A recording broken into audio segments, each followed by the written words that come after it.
This program features live coverage of an African safari and may include animal kills and carcasses. Viewer discretion is advised. Good morning, everyone. A very warm welcome to your live safari. I promise you there's an elephant there. A big bull. We've just been a little bit shy this morning, walked all the way across quarantine and decided that he's going to be on camera. He doesn't want to be on camera, just like I don't. But I think if we maybe just look, we're going to see him pop right back out again. And of course, it's a very lovely start to the morning because we have blue skies. I'm going to be bumbling. Steve's going to be looking for lions, and hopefully we will have Ngala and Swallow join us on the drive today. So it's very exciting. So everybody get ready. It's that time of day for your live safari through the African bush.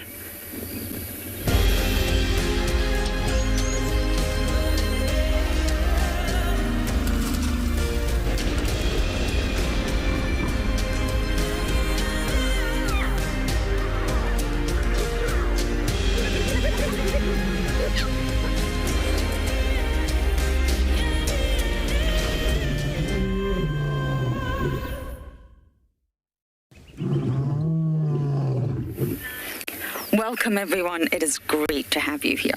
Now, we've lost the elephant. I imagine he might reappear at some point, so we thought we would give you a view of the beautiful skyline ahead of us.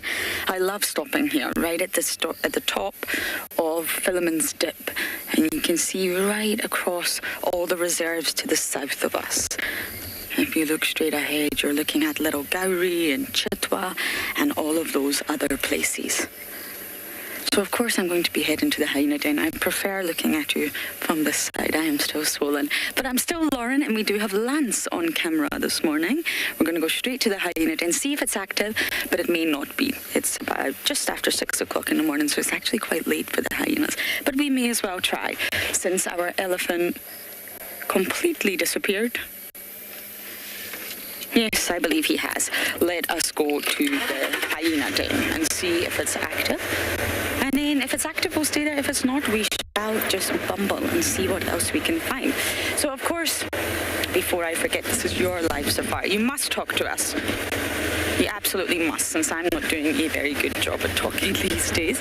It's very hard to get some words out when half your full face is swollen. However, you can use the hashtag WildEarth on Twitter.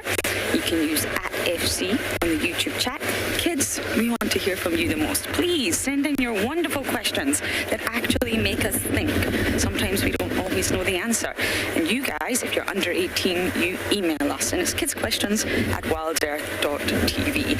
And of course, there's another option that we have for you all. You can actually register on the Wild Earth website, go to the live safari page and drop your questions there, just like that. Just like that. So we're very much looking forward to hearing from you all today. Funny feeling it's going to be a good day. Both vehicles are out in Djuma, which is fabulous news. And there's blue sky. What more can you ask for? I have to say, when it's those cold, drizzly, grey days, it's really, really not so enjoyable. So I'm shortly going to be arriving at the den, and of course, the clouds in the sky are looking a little bit heavy here, but let's go and take a look at the weather across all our locations.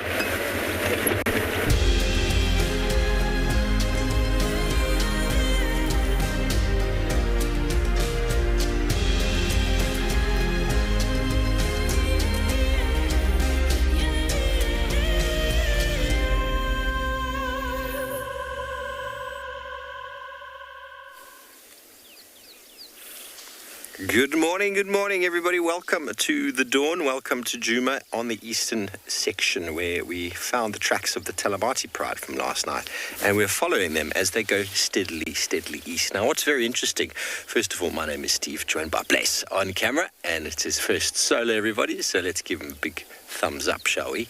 Now, what's very interesting is the last time I followed the Pride, they went straight into the block over here, and that is where I got very badly stuck.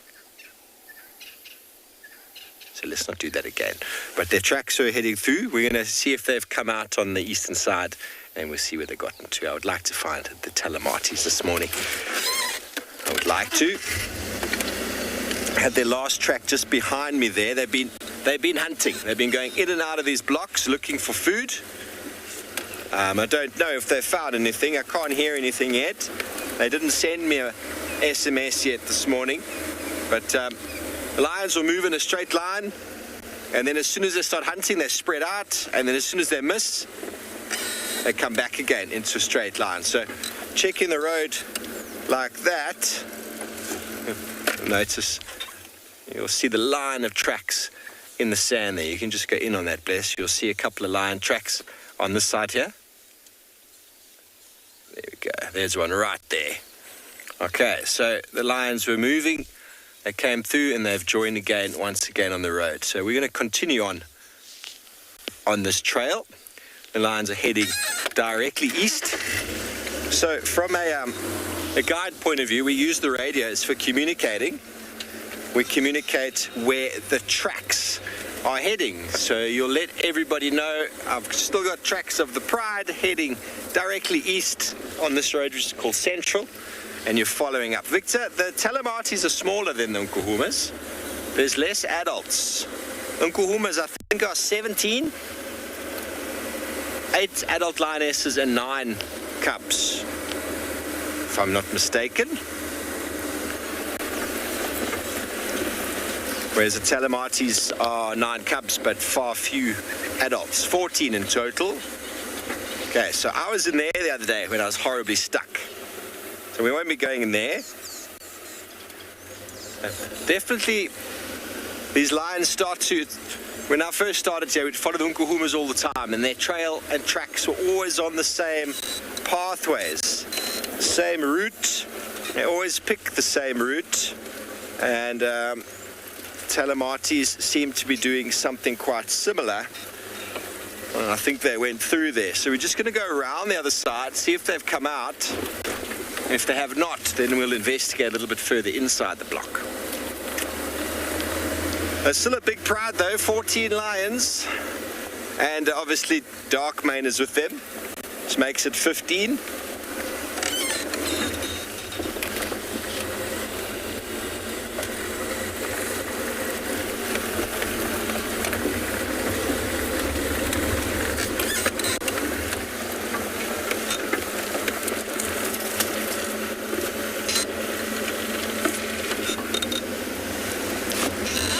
I'm not sure if you were watching last night, Jason, but I detailed it quite in depth. He got injured by a buffalo about 1.5 years ago, August 2019. They attacked a buffalo outside of Vuitela. He was fine the night before. We saw the battle on the dam cam. And then the next morning he had a very, very badly broken foot. It almost looks like, in my opinion, like the buffalo stood on it.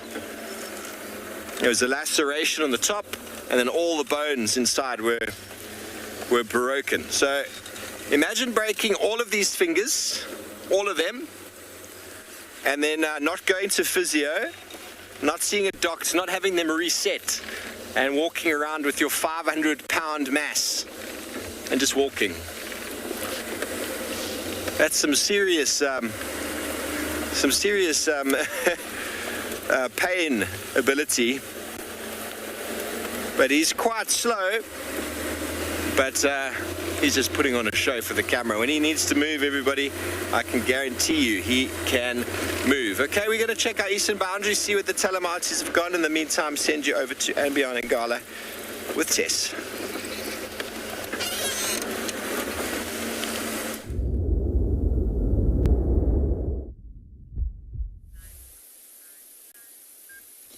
Good morning, everybody, and welcome to Ambion Ngala. I am sitting with a lilac-breasted roe starting to warm up in the sun, and I'm appreciating the beautiful white stripe on its brow above its eye.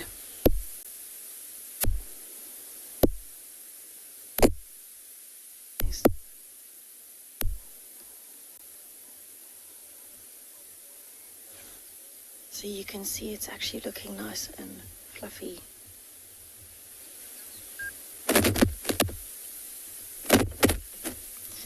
It's looking nice and fluffy sitting up there this morning.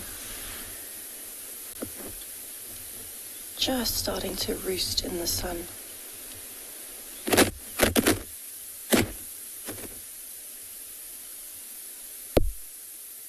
think it's actually doing as well is perching to try and find insects that are flying past, because these are incredibly fast birds when they're catching insects mid-flight.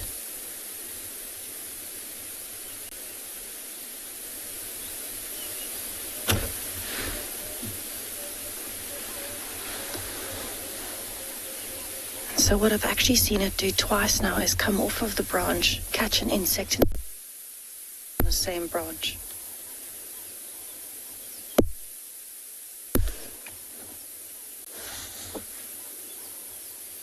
Okay.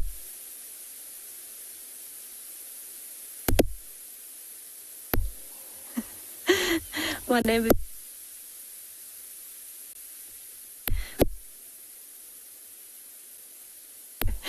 and we seem to be having a few technical issues this morning.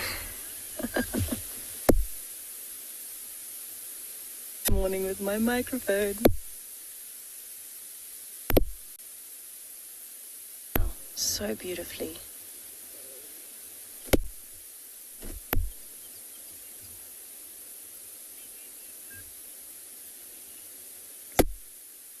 Let's see if I can find you the Birmingham Pride.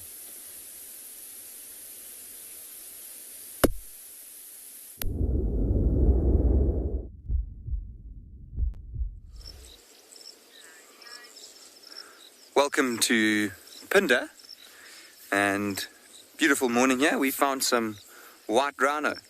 It looks like it could be a mother and her calf. I say it could be because the calf is quite old, but it's likely that it is her calf, but it just seems like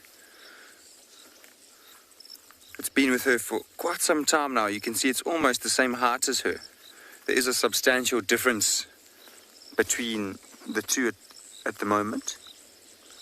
So I'd presume that calf's at least 3 to 4 years old, which is not really unusual, but calves can sometimes be pushed away by their mothers when they're only 2. Just depends on if she gets pregnant again or if she's having another one. And we found them this morning. They were lying down quite close to the road. And you can see the calf's just laying down again. So it is typical of white rhino to rest in the early mornings, and as it gets a bit later in the day, then they'll start to move around and start grazing.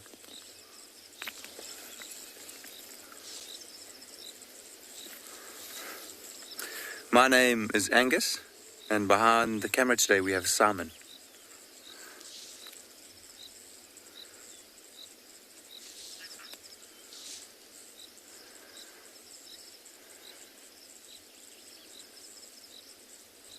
You can even see, if you look closely, that they'll have some mud on their bodies. They even have, it looks like, some grass that's stuck to that mud.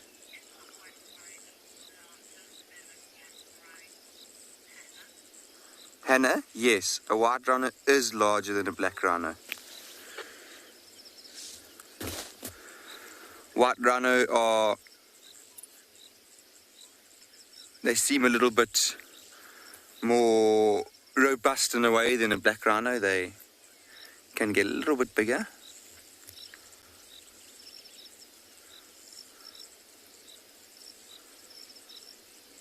You can see how she's twitching her ears now,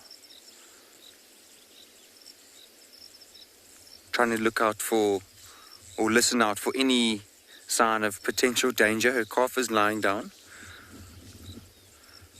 and it looks like she's being a very good mother, standing up and staying more alert while her calf gets to rest.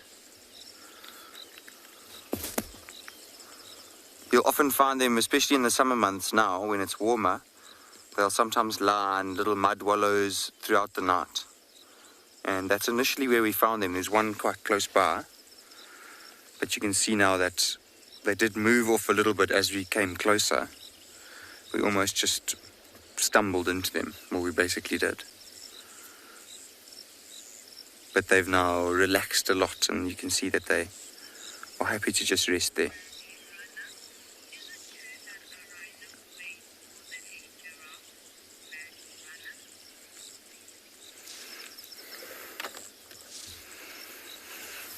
So, Rally Runner, I'm not sure about that. I'll have a look now and see. Rally Runner wants to know if a white rhino weighs more than a giraffe. I think it probably does.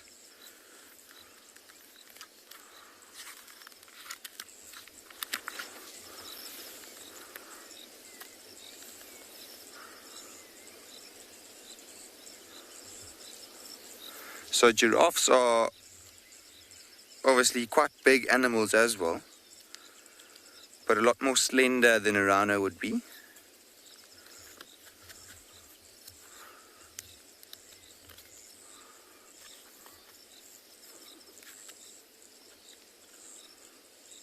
It's lovely to just sit and listen to the morning sounds as well.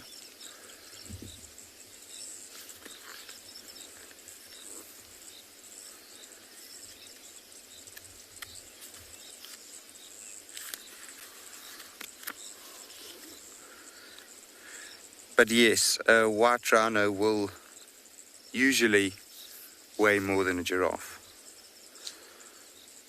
So giraffes will get to the heaviest 1.5 tons, and the heaviest white rhino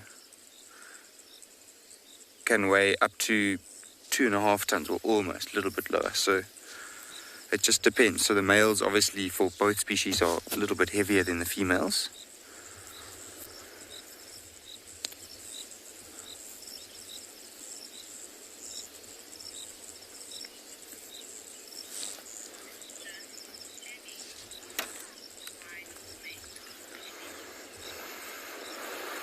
Jenny, rhinos, especially the younger ones, like the one that's lying down on the grass, they can often make quite a high-pitched contact call that will make to its mother, a sort of squealing sound, almost, and that's how they'll sometimes stay in contact and perhaps even show a little bit of affection to one another. They also can snort, especially if they're surprised by your presence, or if you're walking around on foot in the bush. They seem to be a little bit more nervous of people walking around. And then sometimes they'll make a snort. Black rhino especially will make a very loud snorting sound. And they seem to be a lot more aggressive than the white rhino are.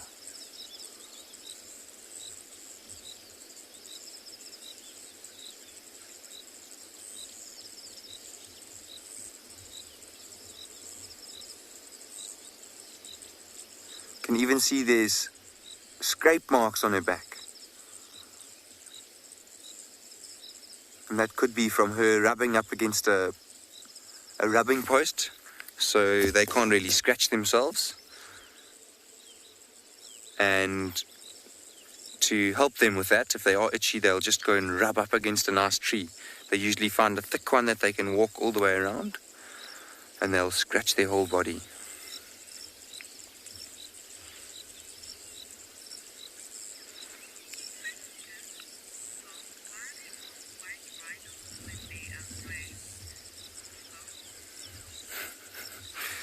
Wolfgill, it's a much speculated topic actually.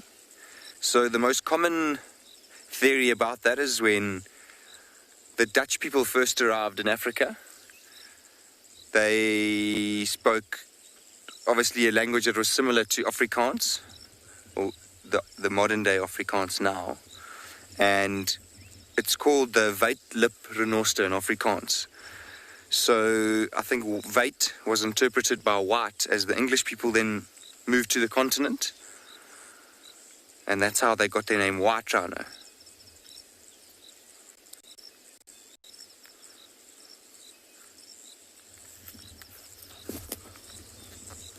But yes, they are not white at all, and they're actually a very similar coloration to a black rhino.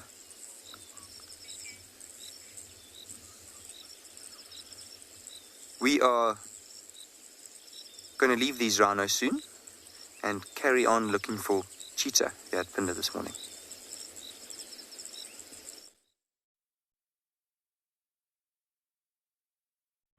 Do you dream of traveling to a far-flung wilderness location where life continues as normal? A place where you can escape to nature and breathe. If you become a Wild Earth explorer, then this could soon become a reality. Subscribe today and stand a chance to win regular travel prizes. Wild Earth Explorers, it's in your nature. Being a safari driver requires some serious multitasking ability. You've got to be able to talk, look at the road, steer, and occasionally get the vehicle into the right gear. Do not crash into any trees. Oh, not a dozy. Just jump into the car and hope for the best, and you'll see where it takes you. No, I'm just kidding.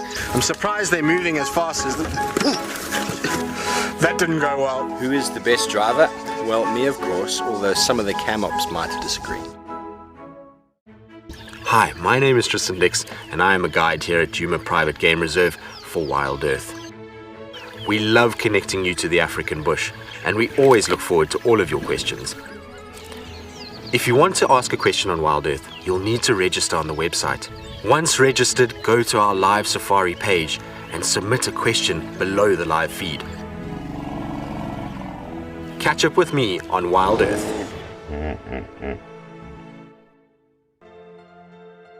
The croc is still holding another one there. It's holding from the hindquarters. I would really want. The wildebeest cross is trying. The croc is holding the tail. It's holding tight. Oh no. Goodness me. Lucky, lucky wildebeest. You have another day to leave. Expect the unexpected here on Wild Earth daily. What makes Anbionpinda Private Game Reserve so special is our massive array of habitats. And with that comes, of course, a beautiful diversity of landscapes, but also an incredible biodiversity in terms of plants, bird life and animal life, as well as, of course, our conservation success stories with cheetah, with rhinos, now with pangolins too. Catch up with the guides daily here on Wild Earth.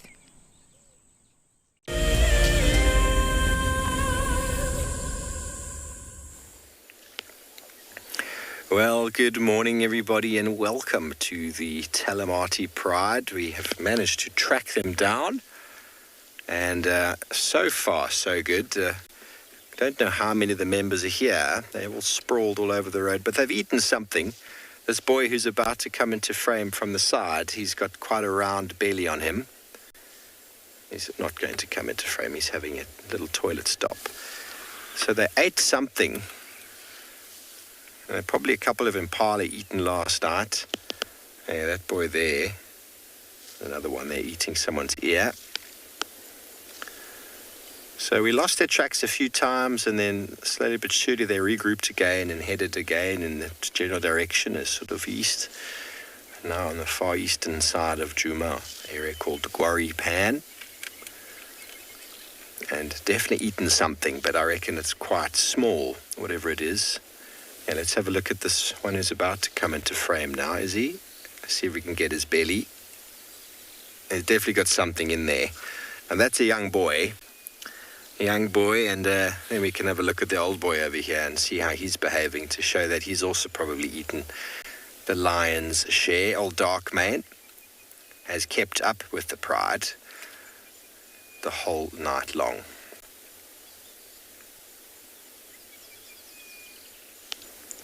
Okay, so yesterday we were talking about tracks and foot structure.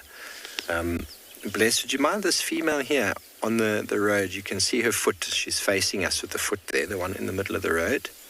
Just go into the foot, the one on the right, a little bit more. No, the one that's got the bottom of the foot showing us. This one here? Yes, there we go. You just frame that whole foot on the left there. There we go into that. Okay, everybody, so we talked about the foot and how lions and leopards walk on their toes. Now, you can see the toes are the ones on the far left. Now, that is the tips of the fingers. Then that pad, that big pad with the 3 lobes, is actually sort of the first tarsal of our fingers below our fingertips. And then where it goes furry, and that is sort of the middle bit of the fingers into the hand. And then you can see where that, I don't know, where are you going, Bless? You can see that that pad on the far right of her foot is actually sort of the heel of the hand. It's the heel of the hand above the wrist. Because that entire piece from the pad on the left, from the toes all the way to that, is all the hand, with the fingers included in there. And that's why on the top right of that is where the dew claw is. And that entire thing is able to turn around and lock on to an animal. So that is why we talk about them being digitigrade, because they're walking on their fingertips. The entire hand itself is elevated, and they're just walking on the fingers. Although the pad is enlarged, there's actually just their fingers. So very, very interesting. She doesn't look like she got much of the meal. One behind her there, the belly's looking a little bit bigger.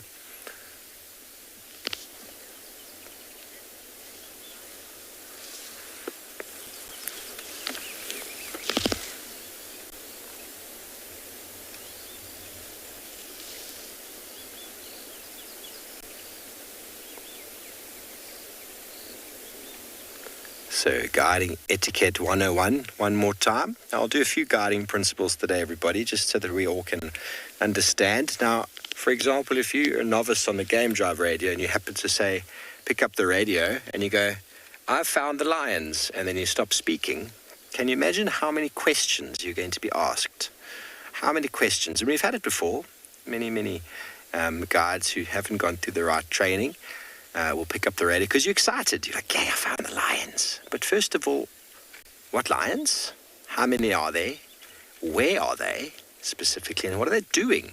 Because the difference between that sighting can make a big difference. So if you say, I've got a skittish female leopard on the western boundary, it's very unlikely anyone's going to try to follow up because that female leopard is skittish, first of all, and she's going to disappear on the boundary.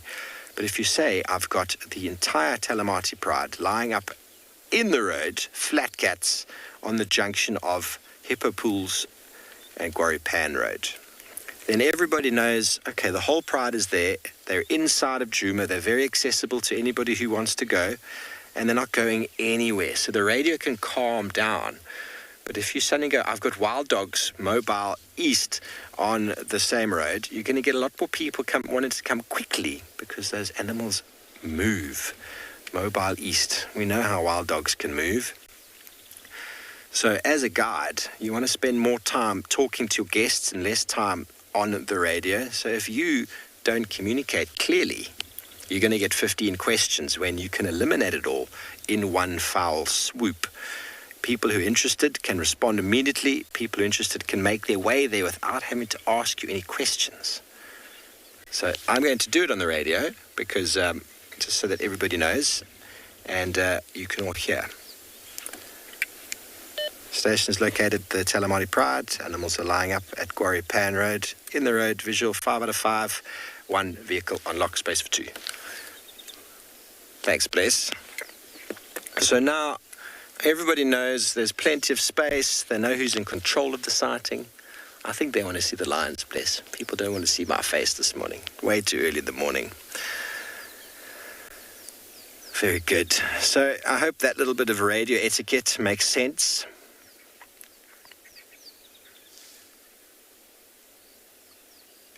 Communication, everybody. It's all about communication.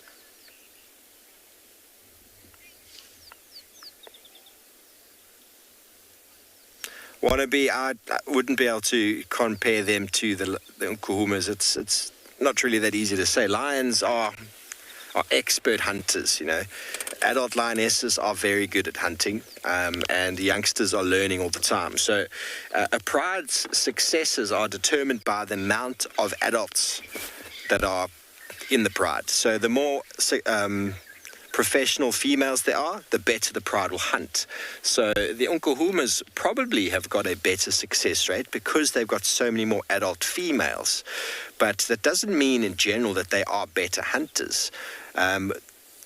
Just means that the Talamatis have got a few more youngsters that are trying to fill into the role. So there might be a slight change in the hunting successes, but in general, the average across the board, lions have about a 20% success rate. Same as leopards. And the younger the individuals hanging out with the pride, the less chance they've got of being successful. But that just means that they fail a few times because the youngsters are always playing around and messing around in the back until eventually they realize their antics are causing the animals to run away, and they're getting hungrier and hungrier, and their behavior is clearly not working, and they stop and they start watching more. But as I said last night, with animals like scrub hares and small birds, we don't know how many of those get eaten every single night. How many impalas get eaten? The entire impala gets ingested. And if you only physically follow lions, I mean, we've followed them a few kilometers, but we kept cutting their tracks, losing them, cutting them again on the road. We don't know how many times when they're off the road they'd eat an impala. As discussed yesterday, this whole pride could do with an impala each to make them satisfied. And that's 15 impalas. So how many impala they had to get to the stage? It's hard to say. A kudu, more suitable. Waterbuck, even more suitable. But no animal would be better suited to a pride of the side than a buffalo or a giraffe.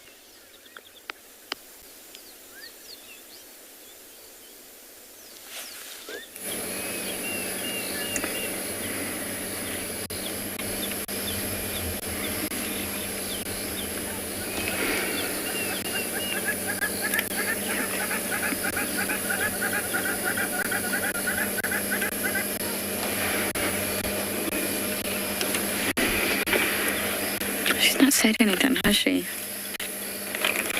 She says live. Hello.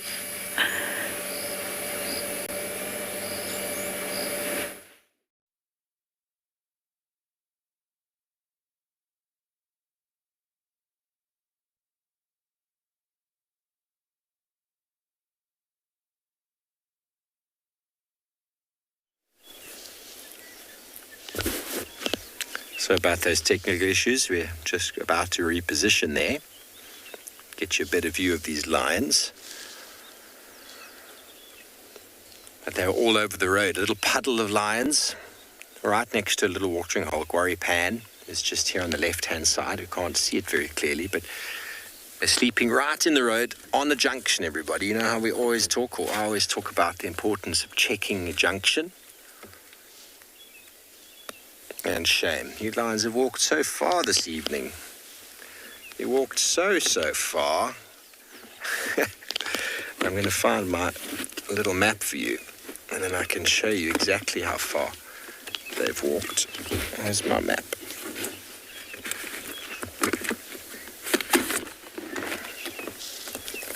Let me just get my Koki.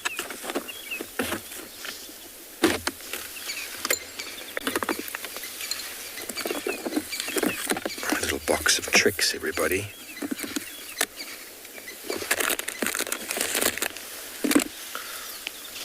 Okay, so this will be a first time for you, Bless. I'm just going to put this on the dashboard, and then you can frame it. So here is Djuma traversing, everybody. Now we found that we left the lions where, right? Oh, hang on a second. Where are we? Right over there. Last night. That's where they were. And we tracked them all the way down here. They went back to the dam. They crossed the dam wall. They went down Central. They went in here somewhere and hunted. And we cut their tracks again over there. They went in here somewhere and hunted. We cut their tracks again on the road here. And now we found them just over there. So the general movement is, last night the wind was coming from this direction. So I was almost certain they were going to move in this direction. So by following the tracks, and each time I lost them, I just kept going along the same sort of trajectory, and you keep picking them up and keep picking them up. We came earlier, we actually checked because we lost them over here, and we went south a bit, had a look, nothing came. There's a very nice game path here that I had a look at. There was nothing there. Came back onto the north, and there they were. tracks were back in the road heading north. They like to follow these tracks. Thanks, Bless. Like to follow these roads and the tracks because it's easier. It's easier for them. Makes it for silent movement. It's not big, thick, dense vegetation. This fella's rolled over. Let me move up a bit and we can get a little bit of cuddle session from those fellas there. You can just stay like that. And that young boy there looking very cute. You got him? The young boy on his back there, he's very cute. The one upside down? Very cute. It almost feels like you want to go and scratch that belly, everybody, doesn't it? I can assure you that would be a very bad idea.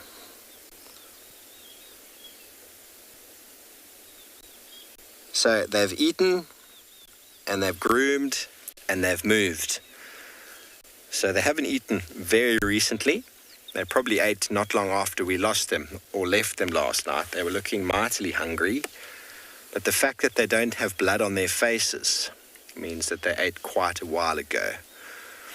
The tracks from the dam were not that fresh. There were some much fresher Impala tracks over it, and then further on from there, fresh elephant tracks, which means that they moved not long after the show ended last night, but then might have hunted and killed. Then they spend a few hours in that area, digesting, cleaning their wounds, saying sorry for the injuries given, injuries received from each other before moving again. Don't forget, everybody, we do love and value your questions and comments.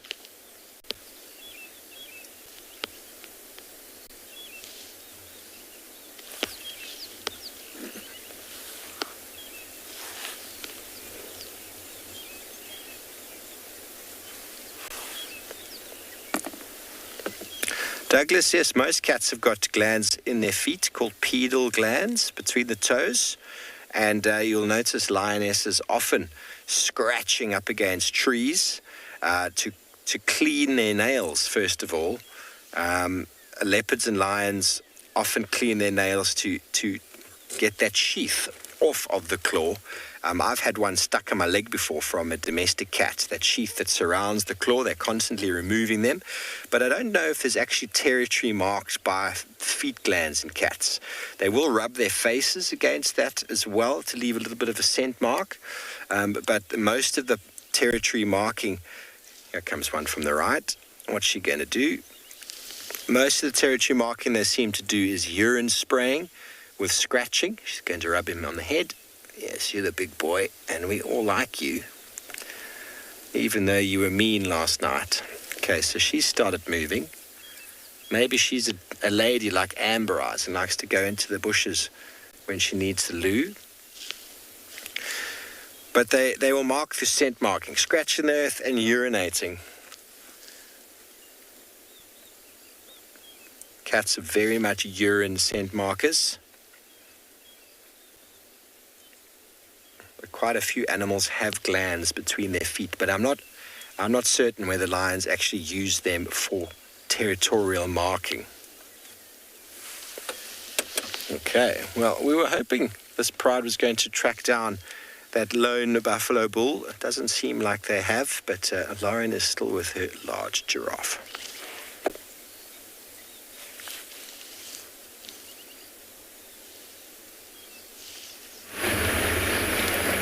I'm live. We had 3 wonderful giraffes, but now we only have one over there, and I'm having slight comms problems. But do not worry, we will battle through it all. 3 females, I think, on the open plains of Chitwa.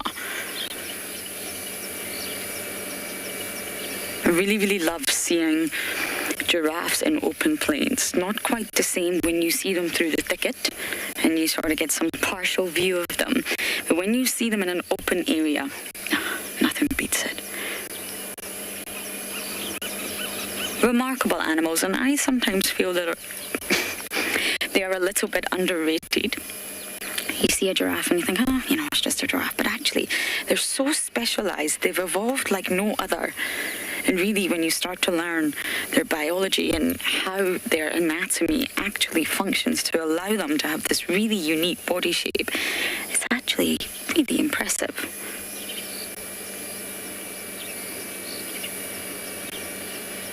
And you can just see that hump on the back of the neck, at the very, very base of the neck there. And you see that sort of hump. Looks a bit camel-esque. This is the nuchal ligament, and it extends all the way from the base of the skull all the way down the spine, and it extends to the shoulder blades. It's a huge ligament, and this is obviously helping to, it's a suspensory ligament. And what it's doing is it's basically allowing the giraffe to conserve energy. Due to its unique neck and sort of bending up and down, they don't actually have to engage as much muscle to support their weight. The ligament is doing it for them. And it's made of elastic tissue, not muscle, it's a ligament. And therefore the muscles don't always have to contract and relax because the ligament is holding everything in place. And there's some researchers that actually believe this specific, sorry, I've got a bit of a lisp, this specific ligament actually prevents the foot joints from overextending and collapsing. So it's a huge ligament that's given this organism a lot of support. Now, Vanessa, you are asking how tall are baby giraffes at birth? They're very, very small. They weigh about, 100 kilograms. And they're really, really not that tall. I think just maybe a little over 1 meter. Giraffe calves are still big in comparison to other animals, but they're definitely not that big. Let me just see if we can roll forward and get a better view for you. You've got a nice view of this one behind the marula tree as well. Can you see this one over here, Lance? In the open area. So yes, they weigh about 100 kilograms and they're just a little over 3 feet. But they grow quickly. Very, very quickly because they have to. The longer they stay smaller, the more vulnerable they become. Giraffe calves absolutely will be targeted by predators, especially lions. So for the first week, the mother sort of remains in isolation with them. But then they will quickly sort of start to rejoin the area where there are lots of other giraffes. And originally it was thought that giraffes were quite careless mothers because they leave the calf alone quite a lot. But actually the mother-calf bond has now been proven to be very, very strong, and it can last up to 22 months, which is almost 2 years. It's a very strong mother-calf bond. But they're said to actually grow 1 meter in the first 6 months of their life, and then that doubles after that. So they grow very, very rapidly. And that's why it's really difficult to gauge the age of a giraffe.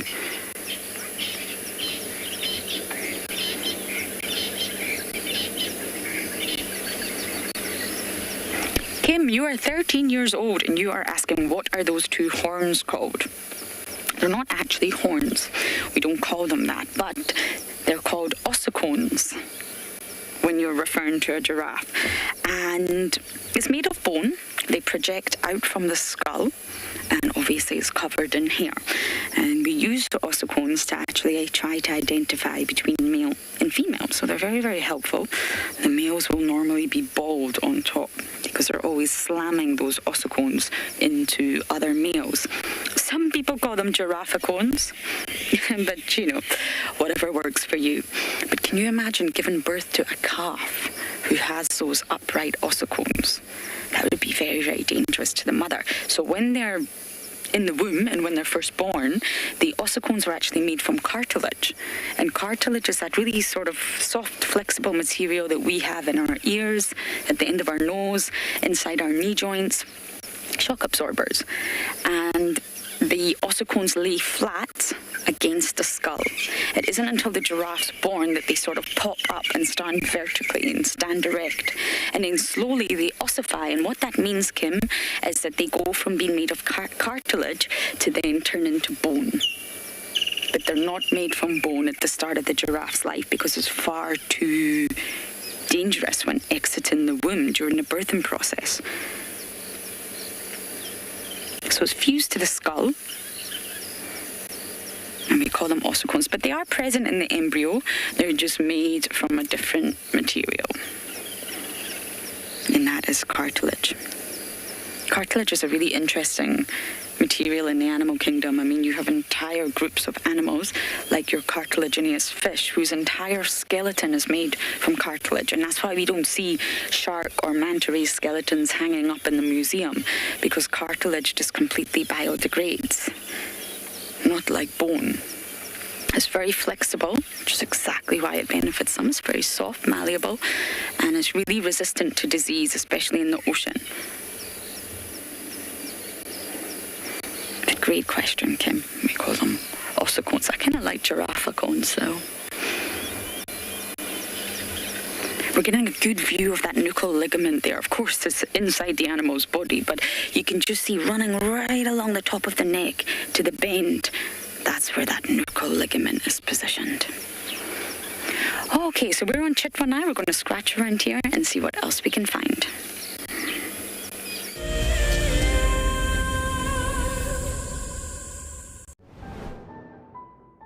It is fantastic seeing you all again. Those who haven't met me, my name is Dylan, in what is undoubtedly a very, very, very green Kalahari from what we were looking at a couple of months ago.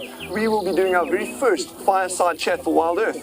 So if you can join us on the 13th at about 7:30 after game drive, it would be an absolute pleasure. We'll see you there.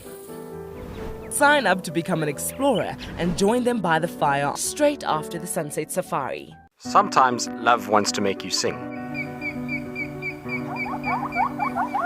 And sometimes love wants to make you bow and fan your wings to your bow. For the southern yellow-billed hornbill, these are signs that love is in the air. These birds are destined for a season of monogamy at least. Breeding pairs are in it for the survival of their chicks. But before love commences, the male needs to woo his valentine with food in the form of nuptial gifts. I'm Nikki here at Ambion Ngala in South Africa. I love getting questions from viewers about all the small things within the environment and how it all is integrated with one another. If you want to ask me any questions, please simply register with the Wild Earth website, head across to the Live Safari page and then post your questions there. I'm looking forward to chatting to you on my next Wild Earth drive.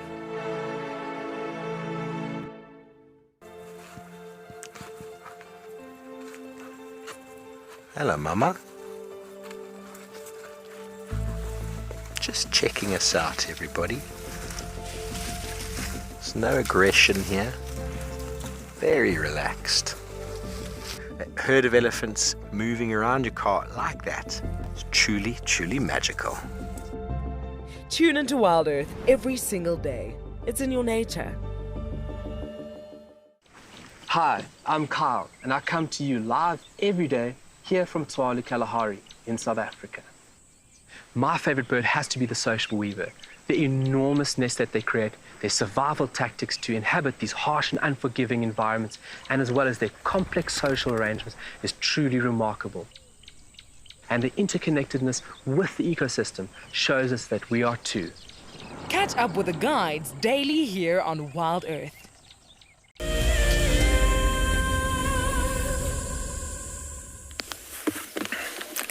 Welcome back, everybody. We are with the Telematis. A few of them have had a few toilet breaks, a little bit of yawning. There's a little bit of movement happening, but the sun is slowly starting to break through the small amount of cloud that we had this morning. But look at that one as it licks its back. Their bellies are semi-full, everybody. They've definitely eaten a little bit last night, and one of them has deposited an enormously big, wet and sloppy poo very close to us. Which looks like something was eaten. Don't know what. It's very hard to tell through the scat of an animal exactly what was through there. But they're definitely not looking as hungry as they did yesterday.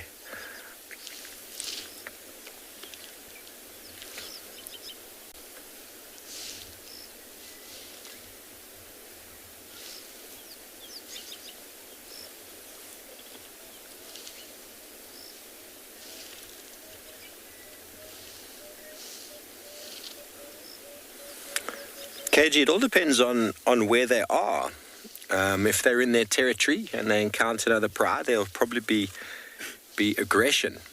It also depends on the strength of the other pride. This pride's got a few youngsters in it still, and they're not really in an area that I would recall being their pride, their territory, so they might just move off. The beautiful thing about lions calling and roaring is that they're kind of indicating to each other where they are, where the other pride is, so they're sort of time sharing the areas. So when they do hear another pride calling, if this pride heard a pride calling last night, they'd probably get up and move back to where they feel more comfortable. But as they get more adult lionesses in the pride, they feel a little bit more strong in their territorial defense. If they encounter another pride, it could turn very, very aggressive. Lions, especially the females, when they encounter other females, can be very, very violent. But they've still got quite a few sort of youngsters here, so it's very likely that they would just move off. Although the pride looks quite strong, these youngsters are inexperienced and they don't really have the power and strength to support the females if anything came down. And the male would just watch. Darkmane would just watch because he'd probably know the other pride quite well. He's probably visited them.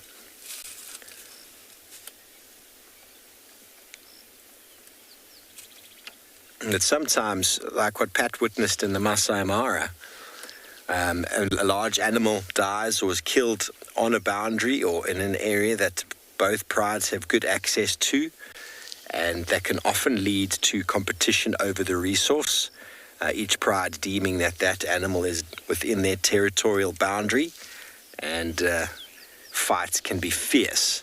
But they avoid fighting as often as, for the most part, everybody. Why territories are marked, why they're scent marked, why they're occupied, why they call, so as to eliminate the need to fight. Because if you fight all the time, as I discussed yesterday morning, you're going to lead to injury, and injury often can lead to death.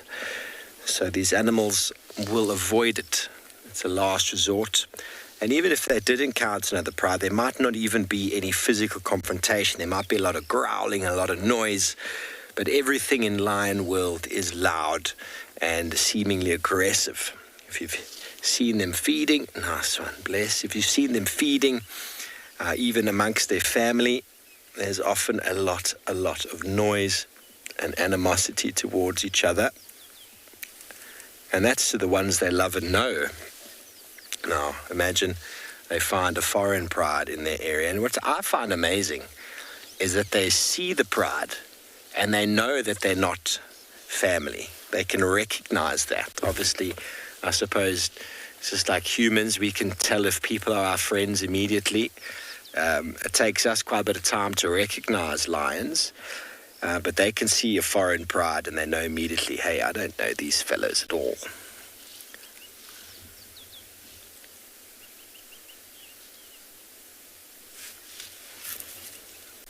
It's on its way to Gwaripan, where two white-faced whistling ducks have just landed. DJ, no, definitely not. Lionesses live longer than males in general, both in leopards and lions, due to the fact that the males are competing for the tenure of the pride. Females are in the pride for life, and they will be looked after and sustained by the pride. But males will fight with other males for the right to mating, and those fights can often lead to very bad injury, immediate death or slow death. So 8, 9, 10-year-old lion has done well for himself. Whereas they can get up to 11, 12, but that's really, really old for a male lion. Whereas lionesses can get up to 15, 16, maybe even 17. They obviously start getting quite weak and quite old. We saw Nana, who was part of the Nkuhuma pride. She got really old, but she still followed the pride. She still managed to get food. She was still supported, still looked after. That's where the benefits come in of being in the pride, is that they'll still look after them. Well, this fellow will do what he can for as long as he can, but as soon as new males come along and oust him, he'll become a nomad, and male lions don't last long as nomads, because he knows that it's his last effort. He'll put everything into defense, and often that will kill him. I know it sounds sad, everybody, but it is the way of the lion.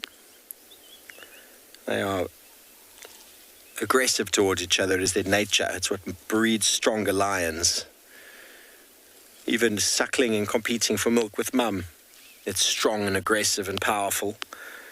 And the weaker don't survive, the stronger do, and that goes all the way through to pride and coalition territorial markings. Okay, well, Ngalas and lions are coming up quite strongly this morning. Let's send you over to and beyond. Ngala.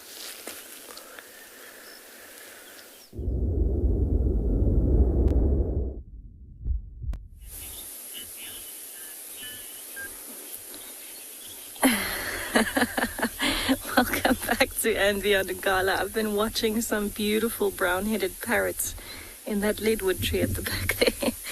But they seem to have gotten a bit camera shy and flown off as we went live. But it's a beautiful parrot. I do actually have a picture here, so I can actually show you. It's a beautiful brown-headed parrot. It's this one here. And it's nice and bright green with a brown head. Absolutely stunning. And they're actually completely uncommon in South Africa. But luckily,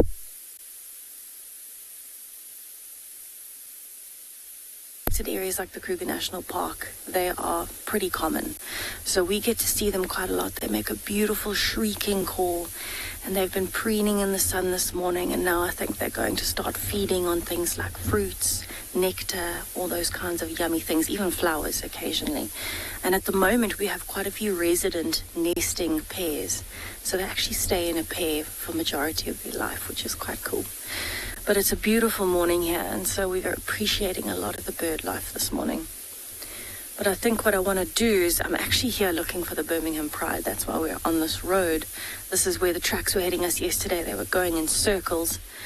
So I'm going to be keeping a lookout here for the Birmingham Pride, and hopefully I get to find you some more parrots. But there are a lot of birds around this morning, so if I find anything amazing, I will let you know. For now, though, there are a lot of nice bird sounds. But we are going to keep going and looking for the Birmingham Pride.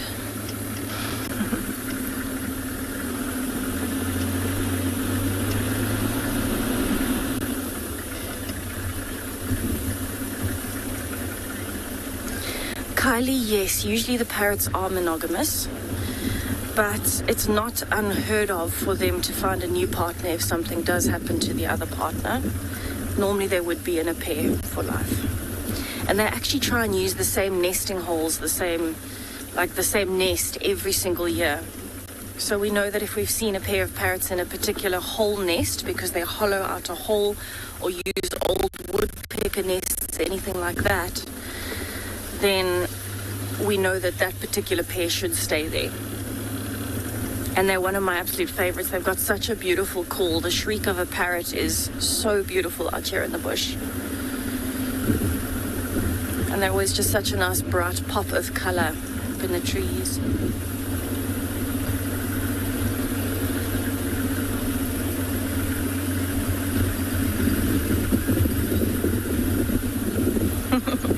So what I'm going to do, I'm going to keep on looking for the Birmingham Pride for you, and I'm going to send you over to a different bird.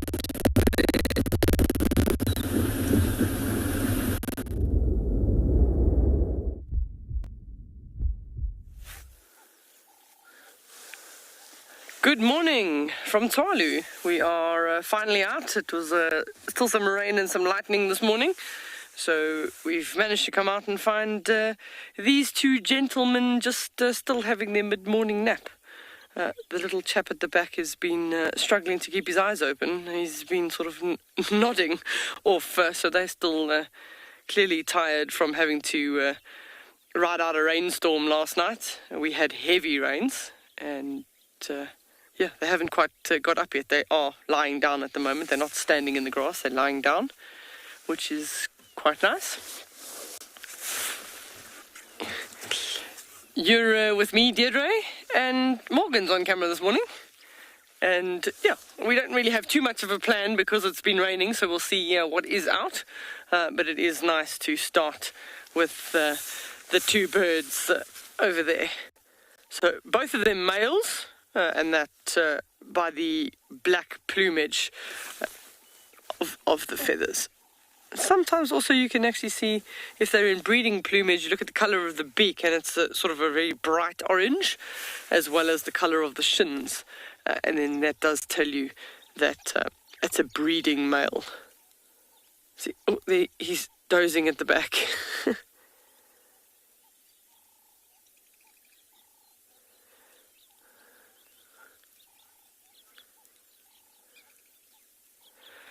Oliver is asking the question, why are these ostriches not pink?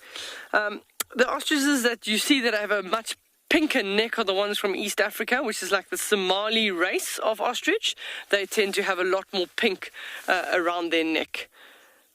So when the Masai Mara is on Wild Earth, that's when you'll see the ostrich with the slightly more pinker neck.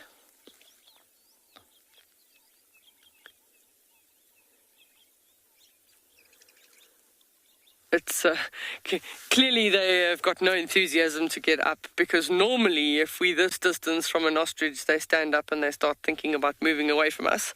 So these two probably still a little bit sopping wet from last night.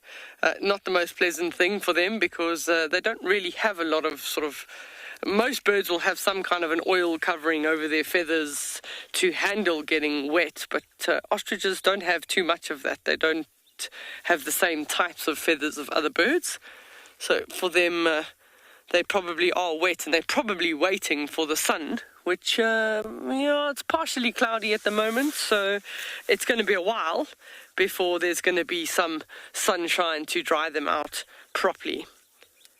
You can just see there as Morgan zooms out, we've still got some partial cloud cover. So that makes everything a little bit slower in the morning on a day like today. The birds are still chirping though.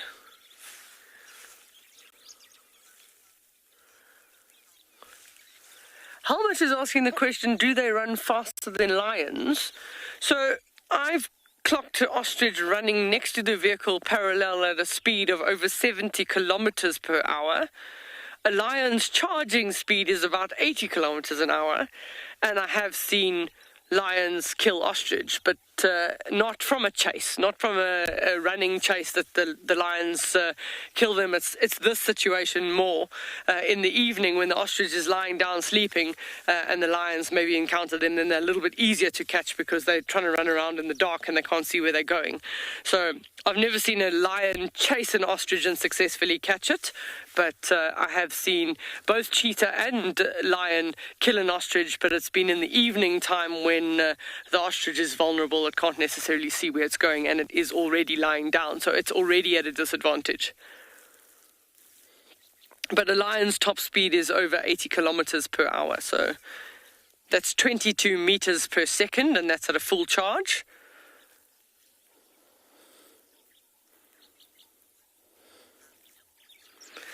So these ostriches would be looking around for lions at the moment, but we're going to send you to Steve, who has some.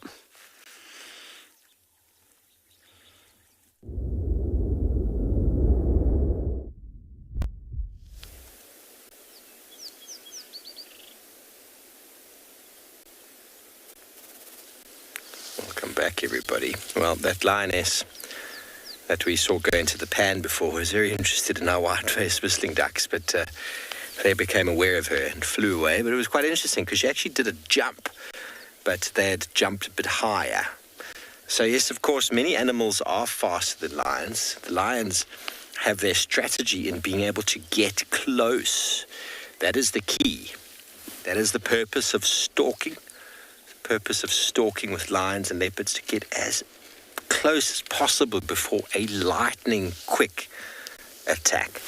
The acceleration on lions and leopards is probably faster than most animals, obviously cheetah being the fastest, but the acceleration, that power, that's where all the muscles, If you look at any of our fast sprinters and athletes in the world, not the long distance runners, the sprinters, is going to be a head rub here. Completely missed. Oh, Dad, I'll give you some love. Dad, I nearly caught your duck. Now, look at the sprinters that we see around the world. The guys who are the fastest. They're not skinny. They're very, very strongly built individuals. Very strongly built. It's a lot of muscle for that acceleration. But if you took the sprinter and you put him against the 400-meter runner, he would lose because of the difference in weight and the different muscle groups that are used. So lions and leopards are incredibly fast over a short distance. And that's why we always talk about charging speed, their ability to get out of the blocks as quickly as possible. And although an ostrich is faster over distance than a lion, an ostrich can run about 70-odd kilometers an hour, if I'm not mistaken. Lions have got a charging speed of 90. It's not sustainable, but over 30, 40 meters, especially 20 meters, let's quickly go to Tswalu.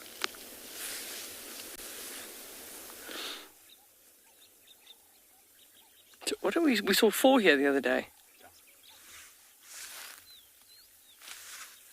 Oh. I saw one walking behind that. Okay. Just, they're talking to each other. Can you hear them? No, no, no, no, no.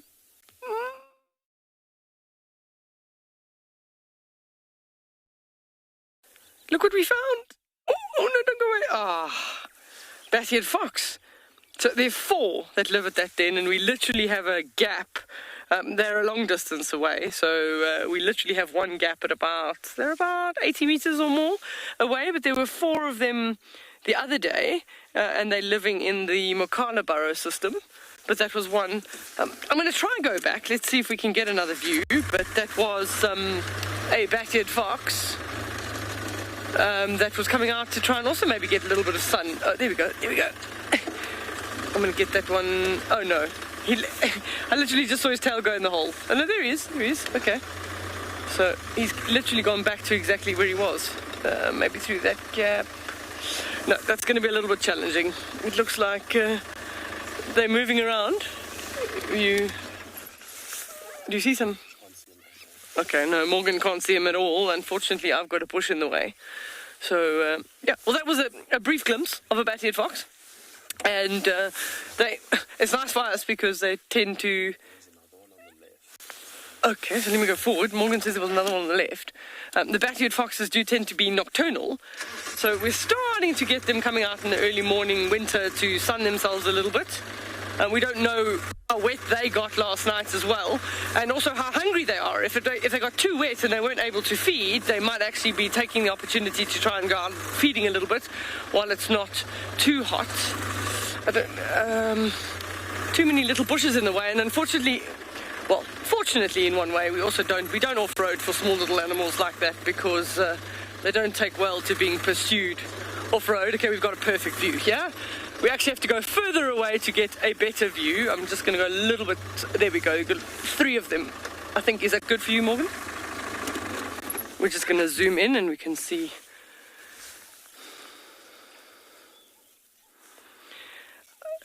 So Mary is asking the question, can they hear me from that distance?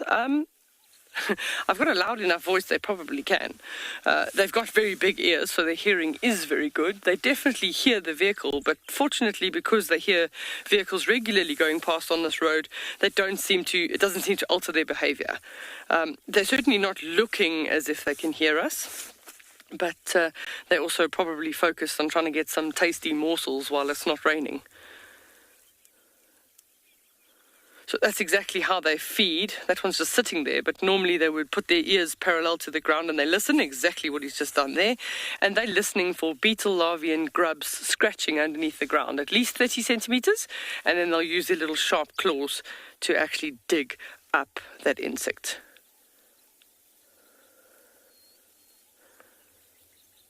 And there are quite a lot of those armoured ground crickets around at the moment. That doesn't even require effort to dig because they're above the surface.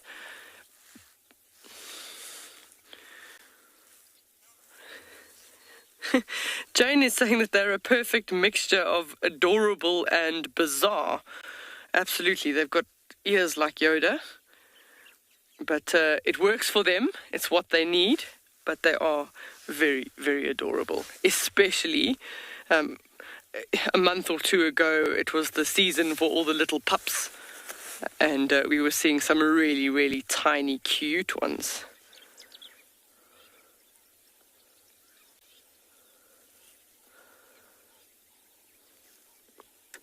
So as we head in towards the winter season and the temperatures start dropping, they will feed during the day. Molly is asking, do they have their own den? So this particular one where they're at is actually a burrow system that the Makala meerkats also had at one stage. So it could be a burrow system that was originally made by animals like ground squirrels, and then everybody goes in and makes their own little modifications to suit themselves. So this is where this particular group has decided to stay, which is obviously then taken the opportunity for the meerkats to spend time in this burrow because they're here and they're busy and they occupied that one. And every time they find a burrow, each species will do their own modifications. I think that's it. I think that they've gone now out of view. Unfortunately, too thick to get the camera through that.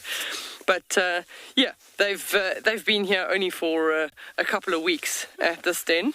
But that also means that it's not available for the Makala meerkats at all. So we're going to carry on bumbling down to the dam and see what is that side.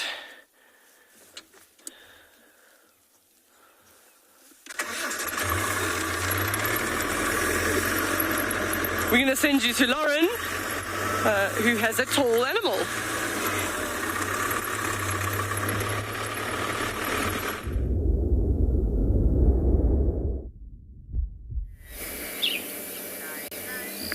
It's the same female, but we can't actually get past her.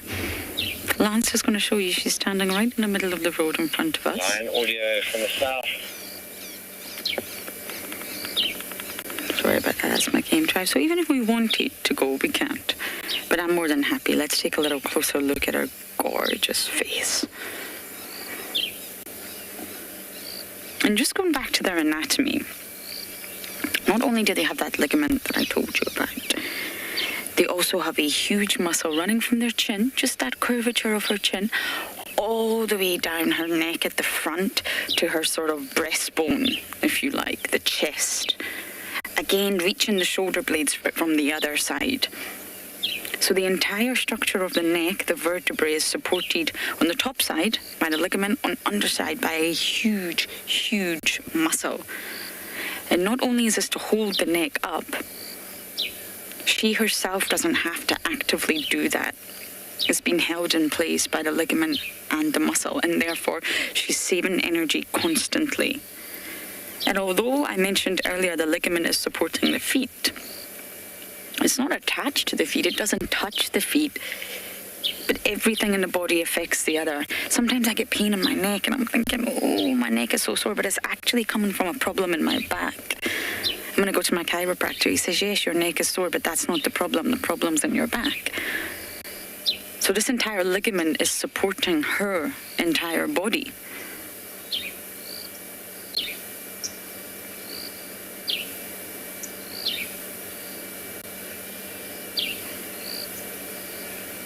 There would be no point in having a unique body shape that cost energy.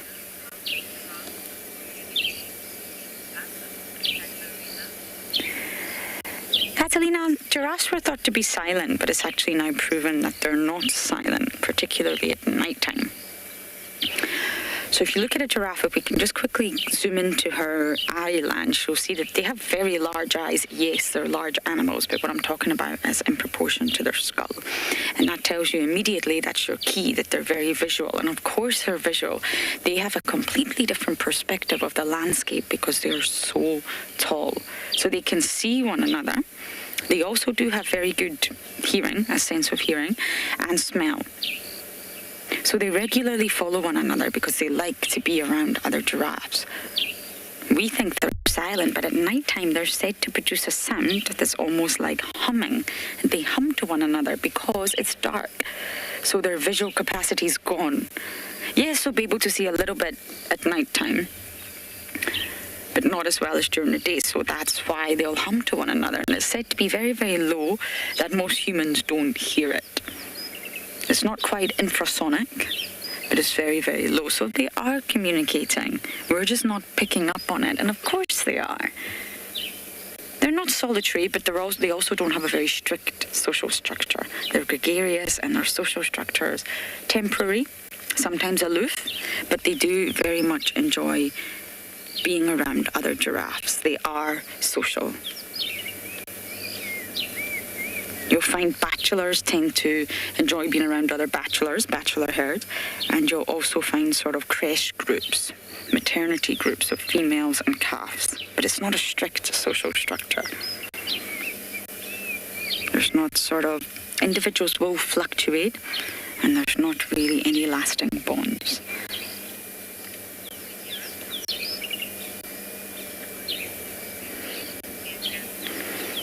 Okay, so we're maybe going to be stuck behind this roadblock for quite some time, but I'm not complaining, and we are going to send you down to Swalu with their meerkats.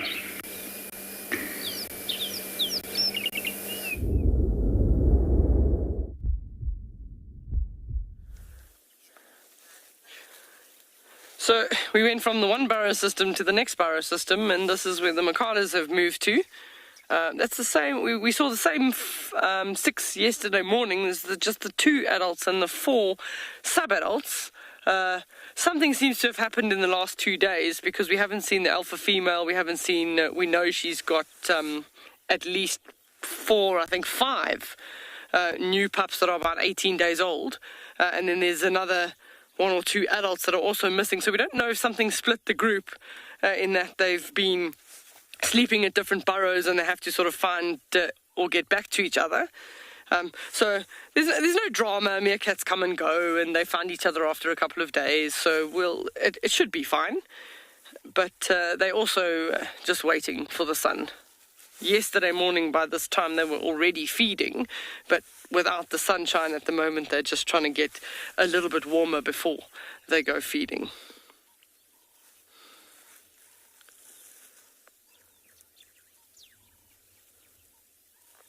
And of course, they're always on high alert.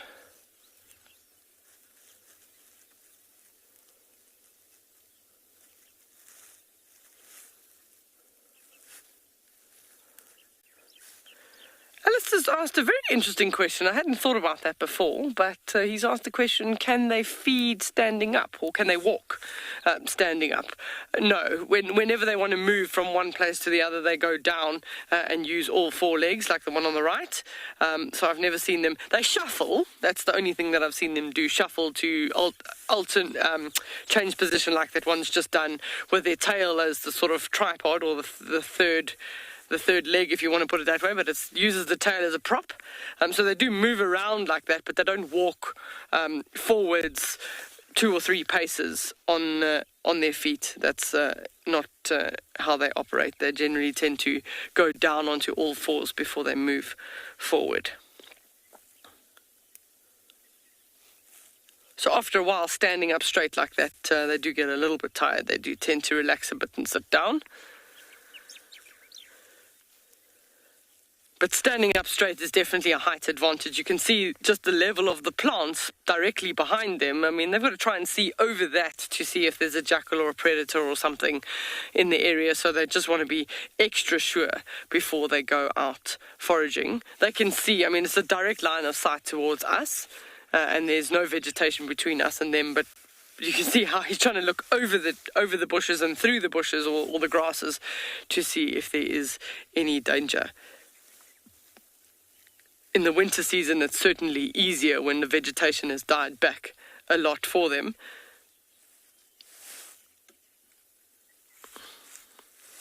So Glenn is asking if there's a leader in this group. So there's 4 sort of 4-month-old, what we would call sub-adults at this stage. And then there's two adults. So one of the two adults will be slightly more dominant than the others, and they will follow what decisions that one makes. Because they're not all together as a group at this stage, the alpha female is normally the one that would make the decisions as to where and when the group moves from one burrow system to the other. So because we haven't seen her in 2 days, we don't know where she's at. I mean, she could be on the other side of this burrow system with her pups, and we're just not seeing her at this stage, or she could be at the other burrow. They have more than one burrow in their territory, and the bat-eared foxes have taken one of those.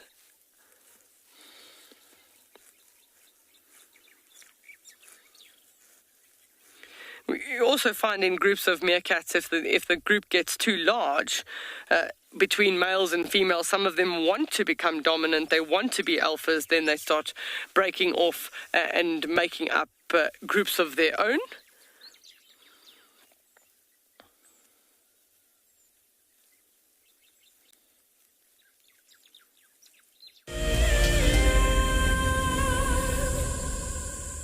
Imagine having your own secluded African bush home where you and your friends can enjoy the ultimate safari experience. If you sign up to be a Wild Earth Explorer, this could become a reality. Tumbeta House is located in the heart of Djuma Private Game Reserve, the home of Wild Earth. You could win a chance to stay at this intimate wilderness retreat, offering you the rare and highly sought-after privilege of your own home in the bush. The prize includes 3 nights for 6 people and includes daily game drives, a chance to see the Wild Earth Camp, and have dinner with one of our guides. Sign up to be a Wild Earth Explorer before the end of February 2021, and you could be heading to Djuma, the place that we call home. Available dates are limited, so terms and conditions apply. Riverbeds are a great way to find water and look for places where elephant have excavated hollows. You can then dig into the sand, and after a couple of feet you should find damp sand, which then can be squeezed out or siphoned off for water. And with water being one of our scarcest resources, it is a good idea to conserve water where and how you can. My name is Ross, and I'm a field guide at and beyond Phinda Private Game Reserve. I love getting questions from guests on Wild Earth because I love sharing and learning information about nature with new people, and it also makes me feel like you're all joining me in real life. If you want to ask a question on Wild Earth, then you need to register on our website. Once registered, go to our live safari page and submit your question below our live feed. Something very, very interesting. I didn't plan this, but this is a scene rarely seen. This is what we call a journey of giraffe. So beautiful.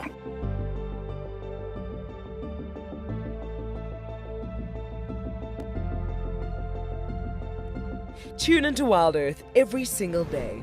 It's in your nature.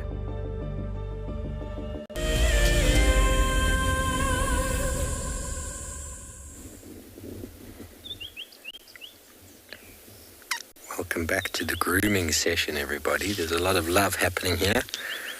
This adult female started grooming her daughter. She got right into the ear, and her ear's actually injured. A bit of blood. Either it's from the kill that they shared, or she got a claw in the ear. It happens. These animals forget about everything when they're eating.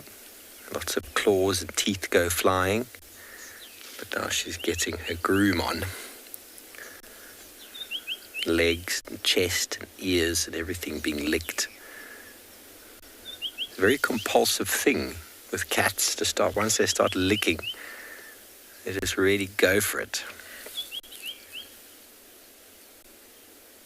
And this female that's doing the licking, she's the one that had the injury on the face, and that flap of skin hanging off of the inside of her leg. Both seem to be doing quite well. Both injuries.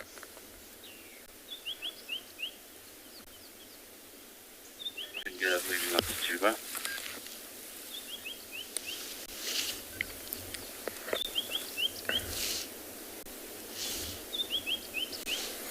Look at that. He's not going to do much. He's just going to lie there all day.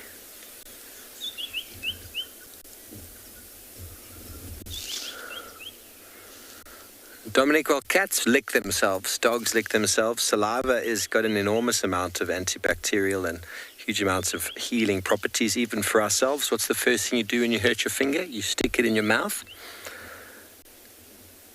So saliva, many animals are able to really heal themselves by licking and licking and licking. I've seen lions come back from atrocious injuries just through the power of their own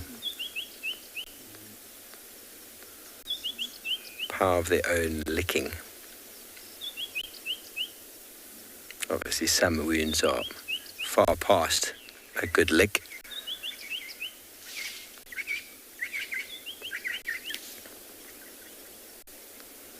She's had enough, but the compulsion of the adult to keep licking is strong, and back into the ear with the blood. No, she's done now. So you're going to go clean the big boy. I doubt it. Going to greet him though. He's going to think about greeting him. No, right there in the shady spot. Oh, that was hard work.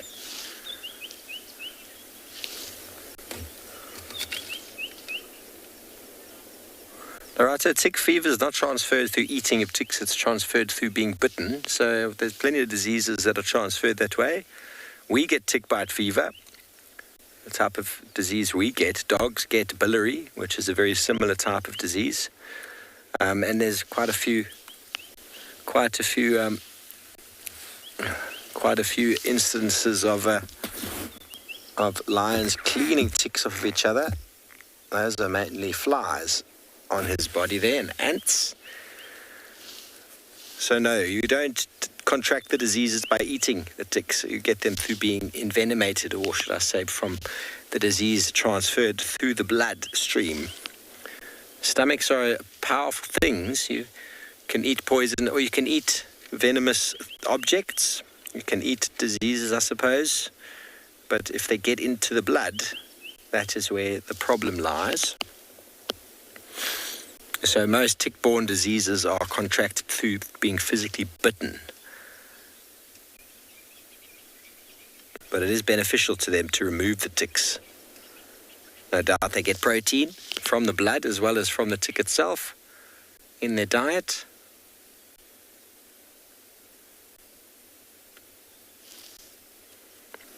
But these animals are very strong, very well adapted to surviving the diseases that are transferred. And any insurmountable diseases that kill individuals generally are lost with the individual that passes. Diseases are designed to whittle out the weak and perpetuate the strong.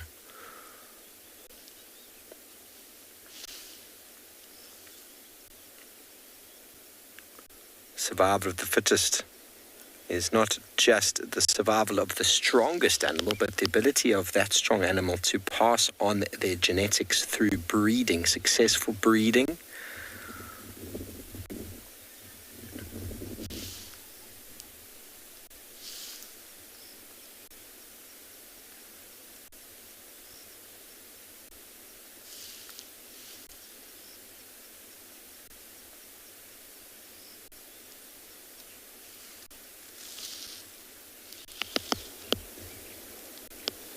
Okay, we're going to maybe try reposition, see if we can see what the rest of the pride is up to. Meantime, we're going to send you down the road to Lauren.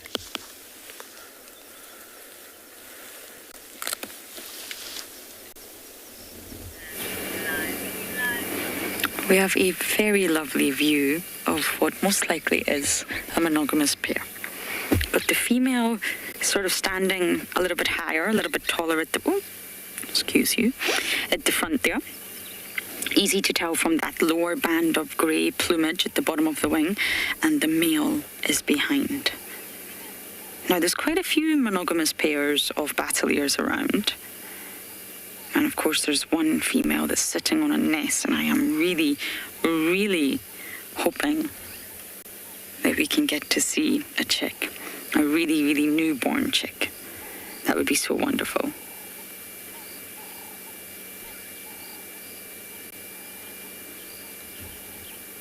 Bateleurs have long sort of pair bonds with one another.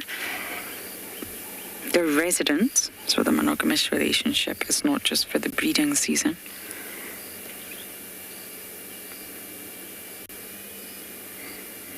And they're clearly having a good itch and a good scratch. Scratching those itchies and itching those scratchies. Oh.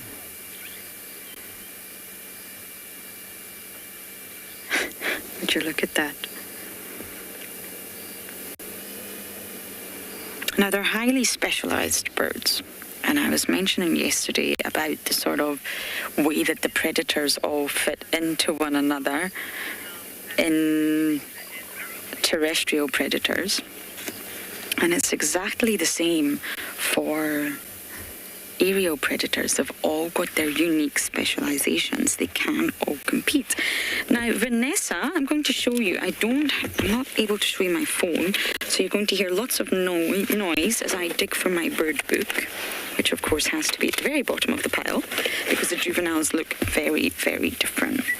So let me just quickly find the bateleurs in this book. Books are better than apps anyway. You can really, really mistake a juvenile bateleur. Okay, Lance, if we can just look over here. I'm going to show you the bateleur in the book. Now, when they're chicks, they are very, very different, but I'm going to show you sort of juvenile immature. If we just go to this bird here, at the top, these are the bateleurs. You'll see the male, the female, and then a J, they've labelled it J. That's the juvenile. So the brown, they don't have the sort of bright red face. They don't have any red coloration. They don't have any bands across their wings. They look completely different. And one of the key features of identifying a bateleur is a very, very short tail, especially in flight. And what's going to throw you with a juvenile is they have a very long tail. They have a normal sort of size tail, and the tail gets shorter and shorter. Oh, Lance, look at that little squirrel in the middle of the road just looking at us. That's hilarious. Just up here. Sorry. Oh, it stopped. There you go. Hello. It's not Wally, everyone.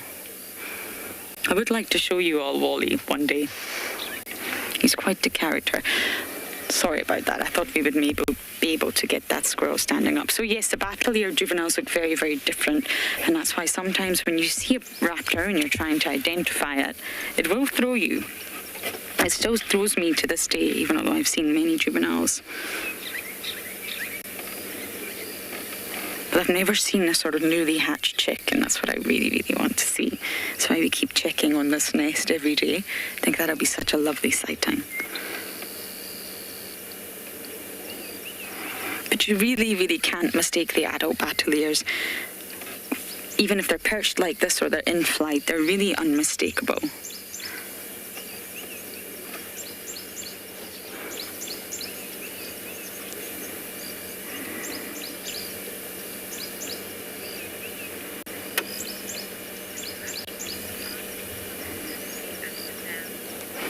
Okay, we're going to let this couple enjoy their lovely morning together, and we're going to Bumble, see what else we can find, and you guys are going to head to Swallow.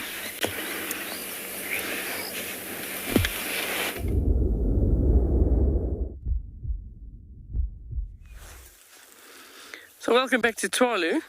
I'm seeing a bird here that I don't see regularly, but it must just be the sheer abundance of water on the reserve. That is a sacred ibis. And it's not just one. There's a few of them that are just busy preening and grooming and getting all their feathers all straight and aligned. They will stop over at places like this because there's food availability. So they're looking for mollusks, crustaceans, lizards, worms. I don't know how I got lizards and worms together. So not lizards, worms. they've actually got quite sensitive beaks that they use for probing to find things like earthworms and worms in the mud. But at the moment, the focus is on just grooming and getting all their feathers straight. You see, interesting little pink patch underneath the wing there as that one was shaking. So sacred ibis, because sacred coming from the sort of times of when Egypt was a thriving colony, and they recorded by Aristotle in Egypt in circa 350 BC, and used in lots of sacrifices to the god Thoth. I hope I said that correctly. It's Thoth. Viewers can correct me. I'm not 100% certain that that's the correct pronunciation. And they actually had pilgrims that would sacrifice large volumes of these birds to the god, and to a point that they actually had breeding colonies in Egypt, which I find fascinating. And then, towards the sort of 1850s, by that time they practically disappeared from Egypt totally. So clearly too many sacrifices. But now they're commonly found right throughout, certainly middle to southern Africa. And as a result of farming practices, dams, lots of agricultural areas, the population has thrived. So they do really, really well across Africa. Lolly's comment is that their feathers are so white. And interestingly enough, that's how you tell a juvenile from an adult, is that a juvenile is almost a dirty brown white, if that makes sense. But they haven't, they're not pure white.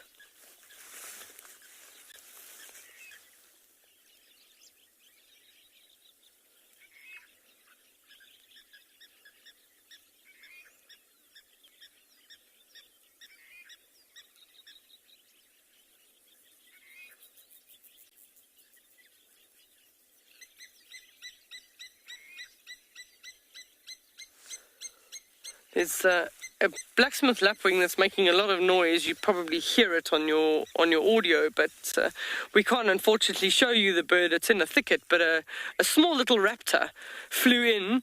The Egyptian goose shouted at it, and it flew into the tree. And the blacksmith lapwing that also has two younger chicks around, but they're already big enough. I think they're too big for the raptor. But they're still having their say. So by announcing and keep flying over and shouting at the bird, they're almost saying, well, we see you, so don't bother coming close. And the Egyptian goose pair here, there's 9 goslings and 2 parents, so still doing quite well.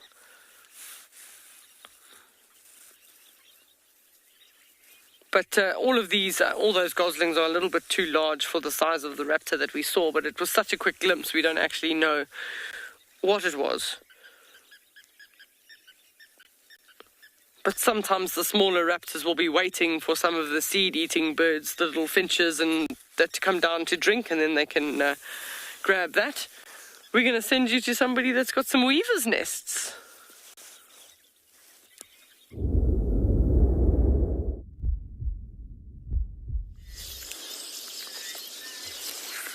Welcome back to Phinda, and we have found a colony of nesting village weavers. You can hear that it's quite noisy around them at the moment, and there are literally hundreds of them, all building nests. You see the males, and what they are probably doing now is they seem to be displaying for the females. So after they've built their nest, they'll actually hang upside down what they're doing, and they'll flap their wings to try and attract the female and tell her that their home is ready to go. Something quite interesting is that It looks like there's two different types of weavers here. So just by looking at the shapes of the nests, you'll see in shot now, there is the nest of a village weaver that's been built underneath another type of weaver's nest. I'm not sure exactly what type of weaver, but I'd hazard a guess that it's possibly a lesser masked weaver, because I've seen a few of them in this tree at the moment. Let me just try and find one.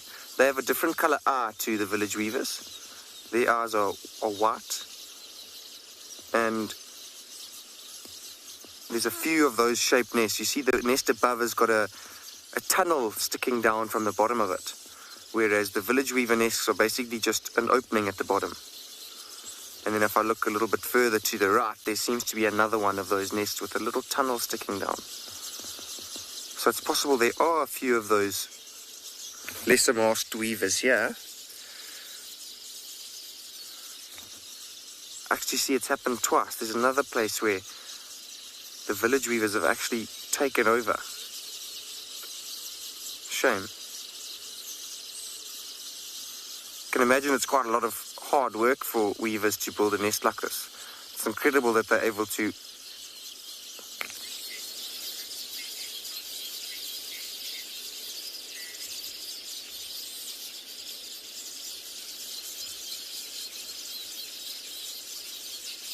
and it seems like they are a little bit more active here during the morning and late in the evening as well.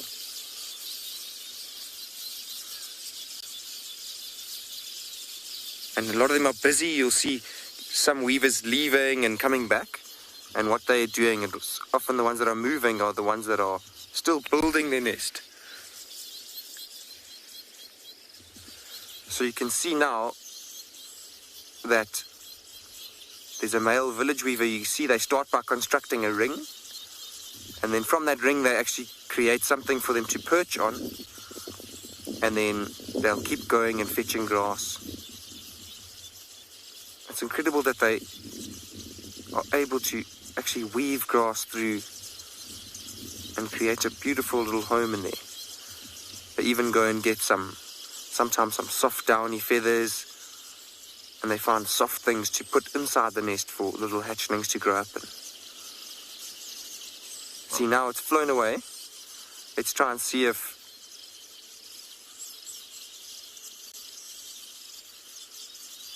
oh, no way. See, that looks like a lesser masked weaver. You see the eyes a different color, and it's actually stealing grass from the village weaver. And now the village weaver's chased it away. So I mentioned there was a different type of nest. You see now the village weaver's back with a piece of grass, and it looks like there's quite a lot of competition here.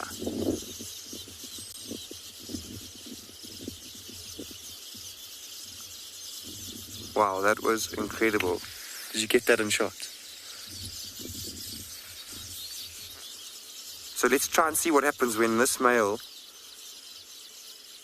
once he's weaved that grass into the nest, when he leaves, let's see if those lesser masked weavers move in and try and take it apart again. You can imagine they must be a little bit upset, because it must be their nests that are being taken over. Those nests I mentioned earlier that are actually just getting built on top of.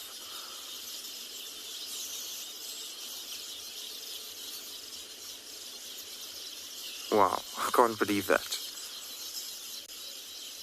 And this probably happens quite often. You just don't really stop and take the time to sit and watch them. Oh, well, that was a village weaver as well, but it stole a little bit from that nest. It seems like you have to leave. It's a free-for-all. It looks like this nest is actually getting built backwards. Every time he comes back and leaves, then the nearby weavers just take the grass that he's just gone and fetched.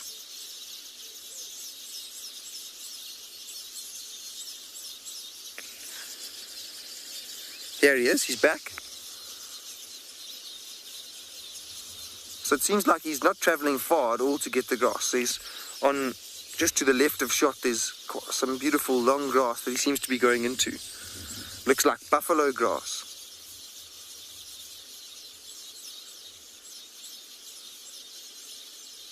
And you can see the lesser masked weavers just hanging around or further to the right.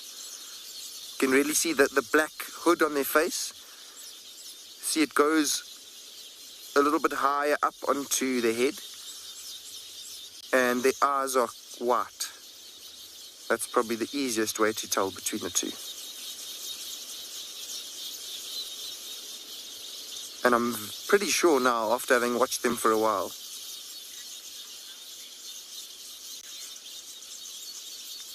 Laura Moore, yes, it is fantastic how they are able to weave like this. And it's fantastic that everybody is able to kind of watch this live and see what's going on out here every day.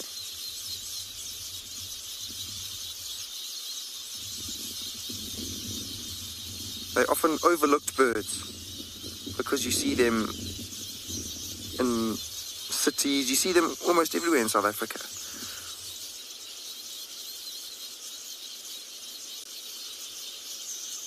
But extremely interesting.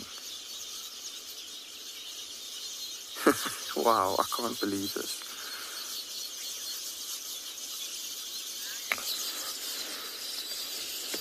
So I'd like to carry on sitting here and see what unfolds. It's quite interesting watching these lesser masked weavers and village weavers interacting like this. So we're going to send you over to Steve, who has some lions.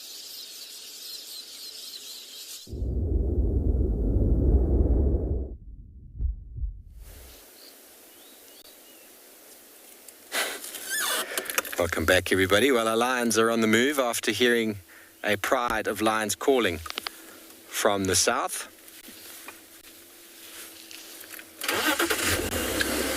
They all got up and started moving, apart from the three we were with. So we've managed to follow them. They're almost at Buffelshoek Dam, so we're hoping they're going to go and have a little drink. Just going to sidle up behind them slowly here as they move. So we heard lions calling directly south, and then most of the pride all just started moving. So what we were discussing earlier about territory and about confrontation, lions calling, they were like, hang on, maybe we're not where we're supposed to be. And without calling back, because if they were they're supposed to be, surely they would call back, don't you think? But it's like getting caught with your hand in the cookie jar, in a way. Come on over the bump. Unfortunately, I'm going to have to start again. And with all these youngsters, they just leave. They leave. They're not going to try and fight a pride if they're in their territory. Whoa. And there they all move down. Now, there might be things at the waterhole. That the lioness just came out of the bushes. There might be things down there. Liam, they were born in this area, so how well they know the Sabi Sands is quite a big area. So they know the area they were born in, and know their pride area. They know Buffelshoek, they know a bit of Manuleti. I don't know how far in, but they know their area. And the roads that they seem to be on are roads I've tracked them on before. But they're heading back north. They've done a loop, which is probably their southernmost loop, which is exactly what they did last time when I got stuck, which I forget those days. And now they're heading back north, Buffelshoek Dam. First time I saw them was just north of Buffelshoek Dam. And that'll take us into Buffelshoek, which is where they've spent the majority of the time I've known of them. But they do come from Manuleti side. But they're very interested to know what's going on around the watering hole. So they're moving very slowly towards it. Remember, watering holes are where animals come and drink. And who knows what there might be down there.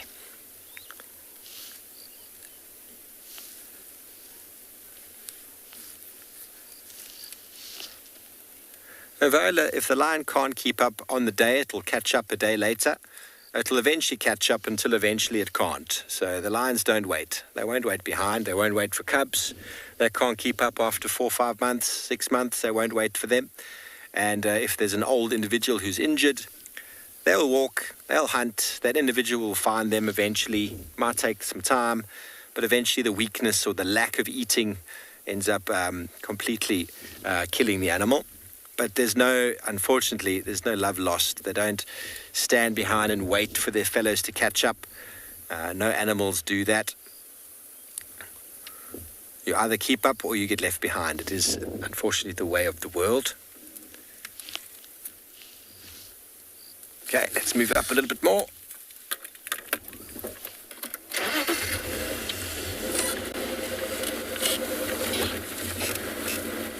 Okay, so we're going to make our way to Buffelshoek Dam, find ourselves somewhere nice and shady to park off.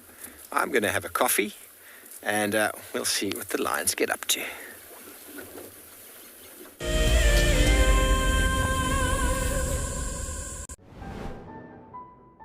It is fantastic seeing you all again. Those who haven't met me, my name is Dylan, in what is undoubtedly a very, very, very green Kalahari from what we were looking at a couple of months ago. We will be doing our very first fireside chat for Wild Earth.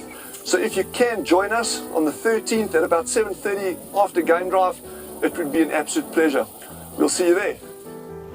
Sign up to become an explorer and join them by the fire straight after the Sunset Safari. So in 1998, we had this idea to go and put a live web camera on a waterhole somewhere in the Sabi Sands next to the Kruger National Park. And I approached just about every single landowner and everybody thought I was completely crazy until I met Yuri and Pippa Moorman. We thought it was definitely a fun idea and a worthwhile thing to experiment. And it immediately became a runaway success. And it gave people all around the world the opportunity to watch a little piece of Africa day and night. Back in 1998, it was the very early stages of the internet. And all we were able to do was to get a 30-second refreshing JPEG out of that camera. But over time, what we began to do is focus more and more on trying to develop this concept of giving people the opportunity to go on safari. Even though we live just 500 meters up this hill, we still put the camera on to see what's happening. Absolutely, we watch it ourselves. My name is Taylor McCurdy and I work for Eco Training. I love hearing from all of the viewers. However, I particularly enjoy those of you who have been watching for a few years. Your questions are just so advanced and they really get me thinking. If you'd like to ask a question on Wild Earth, you need to register on our website. Once you've done that, head to the live safari page and submit your questions below the live feed. This is a battle of two great carnivores of the African wilderness. Whew. Whoa! You don't want to be under those jaws. Definitely, this round goes to the lion. Look at that. Fantastic. Expect the unexpected here on Wild Earth Daily.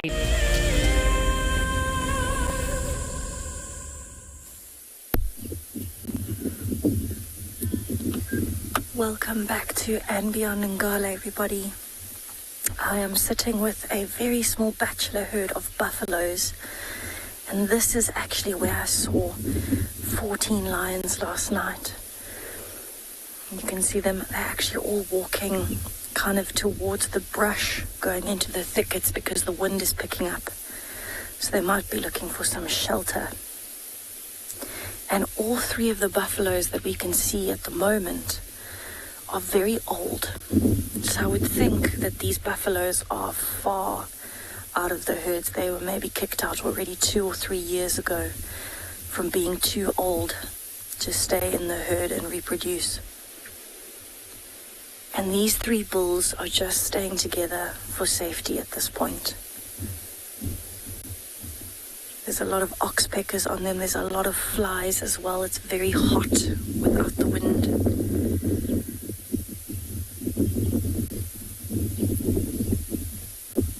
They just seem to be moving along, slowly feeding as they get into the thicker bush.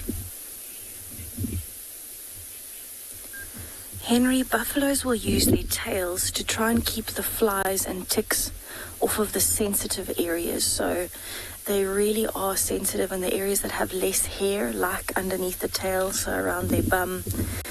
They have a lot of sensitive skin there, and so they're trying to keep the flies and the parasites off of that area around their tails. They might also use them to display body language, so if they curl their tail up, sometimes that means that they're quite alert or feeling a bit threatened. But majority of the time you'll see the tail is hanging down and sometimes swishing from side to side just like that to get rid of those flies and ticks in the long grass.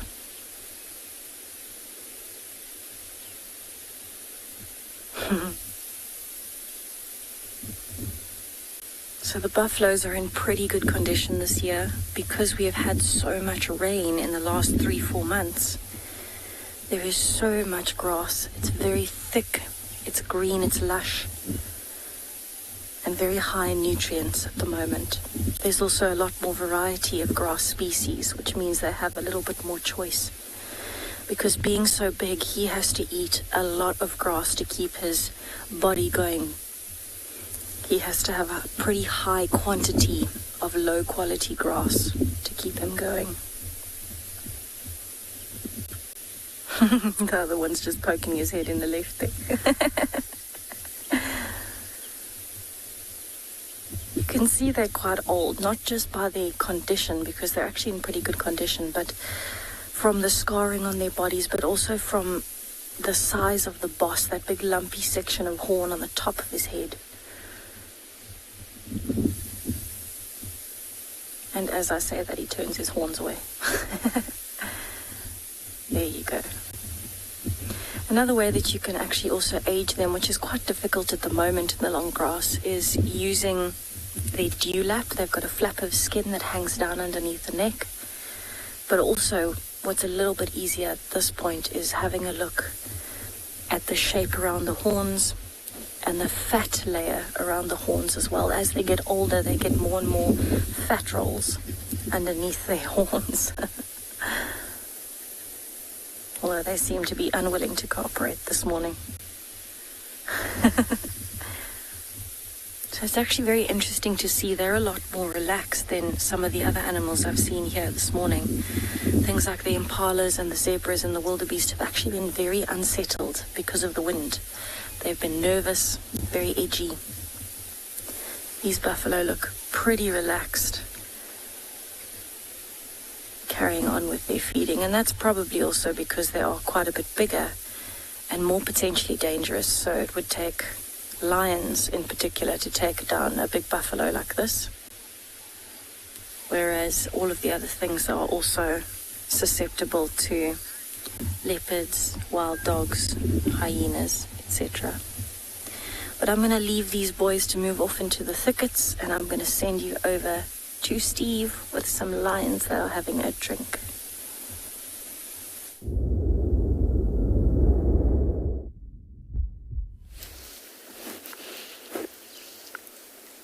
Indeed, our lions have one by one come down to the watering hole for a drink and are still emerging out from the thickets at the back. Here's the youngster with the missing tail. She's having a thirst quench. It surprised me that they've walked all this way to drink. They're clearly hungry because there was water right there where they were. But it just goes to show everybody that when lions hear lions calling, they respond. I've seen it many times in the past, especially with prides with small numbers of youngsters. They hear a pride calling and they just move back in the opposite direction, which is generally into the direction of their preferred territory.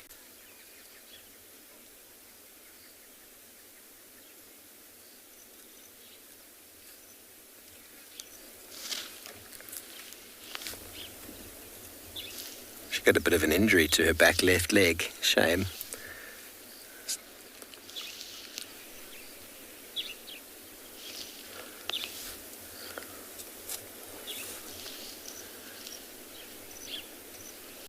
Beautiful scenes here.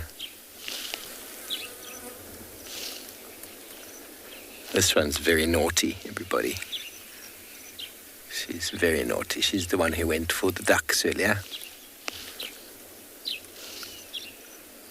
They're all going to squeeze themselves into the smallest amount of shade by this buffalo thorn. I think they were hoping to come across some large animals here. They might still, as it starts to warm up, as the day starts to get warmer, definitely have animals.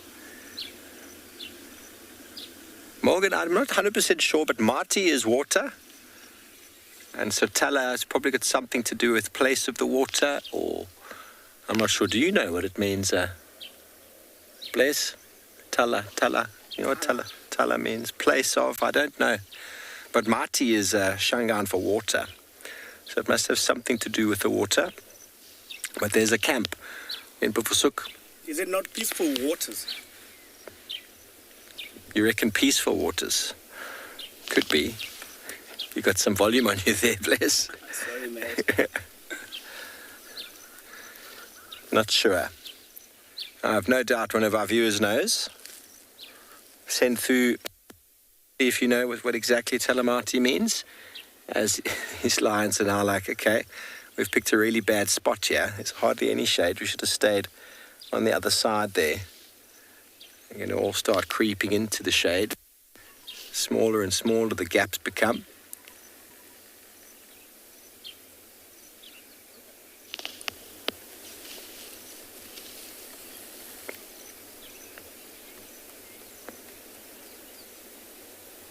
From one watering hole to another.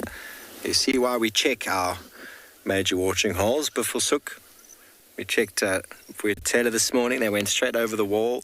I wonder if anybody saw them on the dam cam last night. They came from where we'd left them, straight across the dam wall and then headed east. And then... Okay, so Talamati is Tsonga for lots of water. Talamati. Definitely. She's got a very interesting amount of saliva hanging from her mouth there. I wonder what that is. It's almost like there's something stuck. She's one of the adult lionesses in the pride. And she's going to lie in the sun in the Sphinx pose. You can see how even all the way back to ancient Egypt, the lion was revered. Many cultures, many societies have looked at the lion as a symbol of strength. The Egyptians took the Sphinx as the protector, and it's a posture of a lion. I've been around a long time, everybody, and I must say I'm truly blessed to be able to spend time with them. And what are you doing this morning? Well, I'm going to go and track the lions.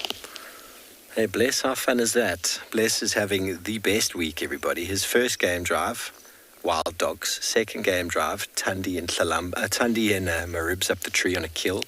Third game drive, Talamati's hunting. Fourth game drive, tracking down the lions. So what a Bless is brought to the party. And we're going to send you over to the west to Talo Kalahari with DJ and some antelope.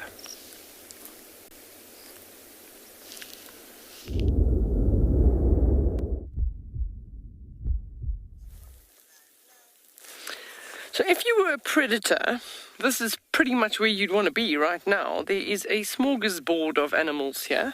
We've got one eland bull, or more than one eland, but there's a lying down wildebeest, another eland, and then as Morgan pans, we've got a whole tasty morsel of springbuck. There's another eland in the background. We did even have a gemsbok, but the gemsbok's disappeared out of shot. You can see another eland peeping out from the tree there. He's actually quite a big one. He's got a beautiful dark face. A nice big bull there. So the gemsbok's not in shot at the moment. And then we also have a little bit further forward in front of us, up on the top of the dunes, we've got some giraffe. So quite a lot of choice for animals this morning. There in the middle of the road, and there were a few actually, a nice group of giraffe. So lots of choice if you were a predator, but there doesn't seem to be any stress amongst the animals, so there certainly isn't a predator close by, because with that many pairs of eyes, they would definitely in this open clearing be seen. But that's showing you that there's something nice in the grass.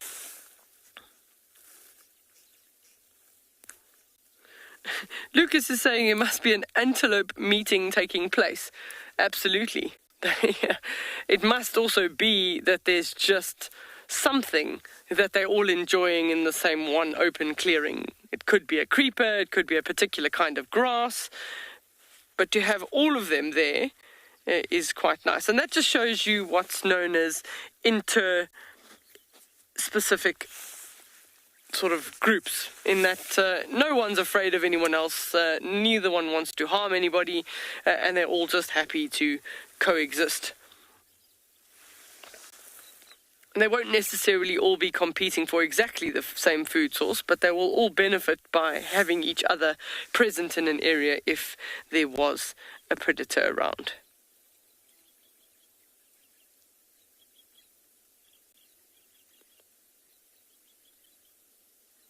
That eland's been standing in the same place, just chewing and chewing and chewing, regurgitating and chewing the cud. Daniela's asking the question, how much does an adult male eland weigh? So depending on the size and the age, you're looking at animals anywhere between 750 kilograms and over a ton, over 1,000 kilograms. So eland is the largest antelope in Southern Africa. And would you believe it that animal is capable from a standing jump to jump almost 2 meters in height, which is, it's incredible to think an animal of that size can jump that high. Generally it would be in a stress situation if they were being chased by a predator or something, that they would try and get away, but they don't just do it if there's no reason or purpose for it. Can see just sort of that flap of skin hanging off the neck is known as the dewlap, and that will help them with thermoregulation, regulating their temperature, and also amongst bulls, the depth, the color or the thickness of that dewlap can also show which ones are more dominant at a distance. So that certainly is the biggest of the bull. Out of the bulls that are here is the one that you're looking at the moment. You can also see the sort of tuft of curly black to brown, dark brown hair on the face. That is also an indication of an animal that is much older, more dominant, as well as the coloration. You can almost see that the coat color is going to more a darker gray, almost, I want to say almost blue, but not quite that. That also shows dominance.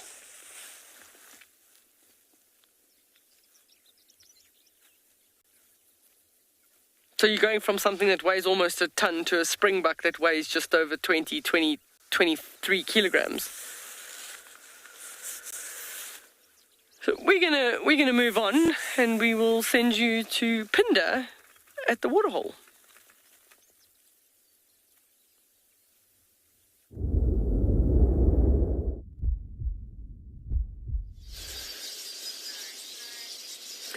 Welcome back to Phinda. And we are still sitting here at this watering hole. I'm sure you can hear those weavers at the moment. They are relentless. There is so much going on. They're such busy little birds in terms of when you look at this tree from a distance away, or you just kind of take the whole scene in at once, it just seems like nothing is ever staying still. And that's probably because nothing is. Every little male weaver is very viciously defending his territory. Yes, they have their own territories within this tree, even though all the nests are focused above the water. So it's only about a quarter, even less, of this whole tree is getting utilized by probably about 100 different weavers. Some of them are lesser mast weavers, less so than the village weavers. And I was talking about their little territories, so each male will defend the area around his nest or nests. And then they will display when a female comes close by. And that's probably why they want to defend their territory. They don't want competition when the female is coming to look at his nest. And I've seen it a few times now when you look closely, as soon as a female arrives in the area, they all go frantic. They're flapping their wings, they'll start chasing the other ones away. The reason being is male weavers will mate with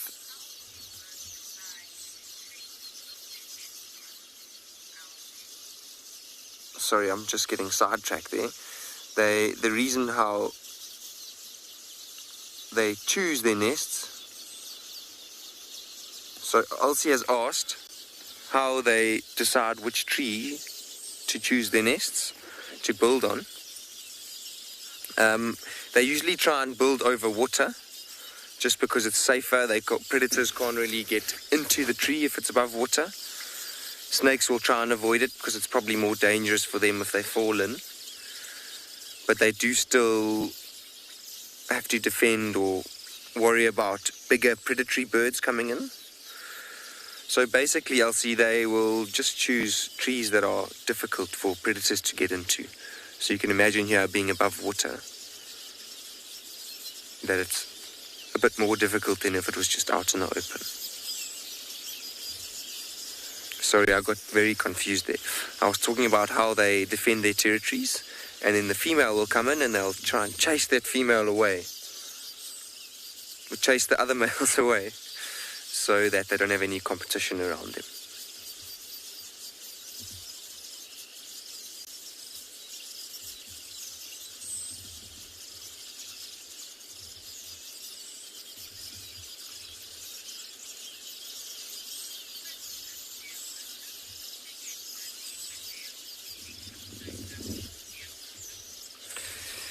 Dear watcher, I don't think so. I think they're so used to doing this.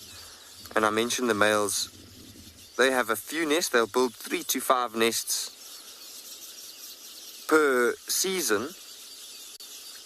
So each male probably has about 2 or 3 nests here, possibly even more.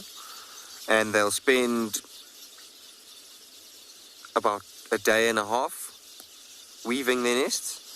So imagine doing that 5-10 times every year. I don't think they get dizzy. They're probably just so used to it.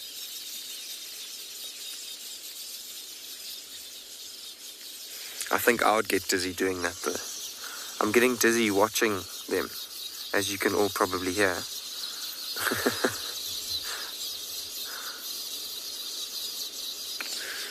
So at the moment, I think we're looking at the lesser mast weavers at the bottom. And I mentioned earlier, I wasn't sure what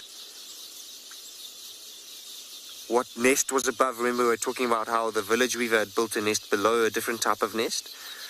And then I said, I think it's the lesser mast weavers because those were the birds that we were seeing in this tree. So just having spent time here, I've been able to watch them, and now it looks like I found a lot of those tunnel-shaped nests at the bottom of the tree. And you can see that the birds around there all have white eyes.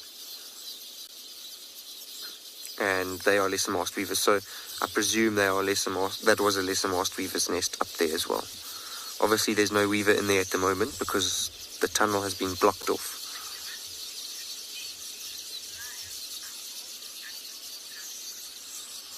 So I think we're going to move on from these weavers now. We've spent quite a lot of time with them. And like I said, I'm starting to get dizzy. We're going to send you over to Steve, who has his lions.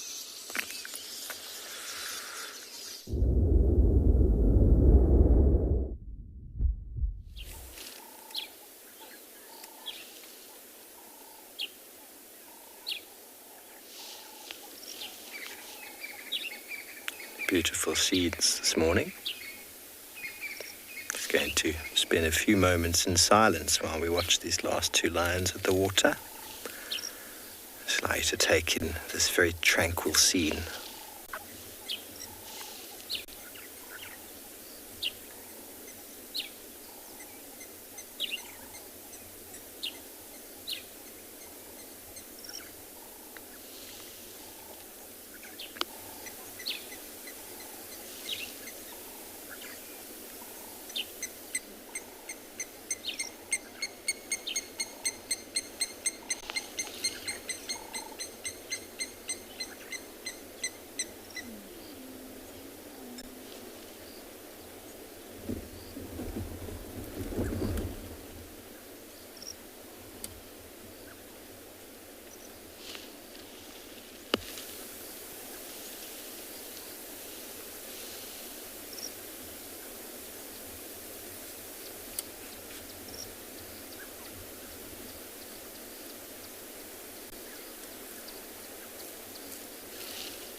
you go, girl. What a nice place for a lion camp out indeed. Well, I think this one's decided it's getting a bit hot in the shade, in the sun.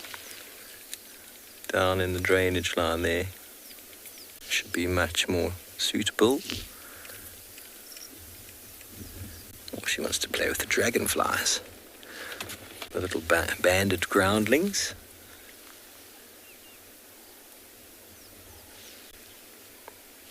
I'm going to lose her in a moment. She looks at the water. Can I cross here? Oh, I'm going to drink there. Lions are so funny, everybody. She's got a whole watering hole here of water to drink on, and she's drinking on the muddy overflow. Oh, very funny.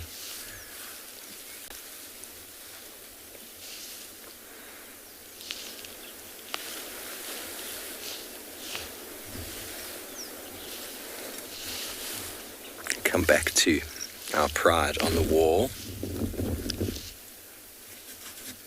They are very, very alert. They saw her moves. They're trying to figure out what happened. There's been a bit of wind picked up now. And the wind picks up, senses and smells start to get heightened. And they're hoping, Sarah, she wants to be special, you say. Well, they are definitely special. She's definitely special. So it's a very common strategy for big predators to hang out at watering holes because, as we know, that's where animals come to drink.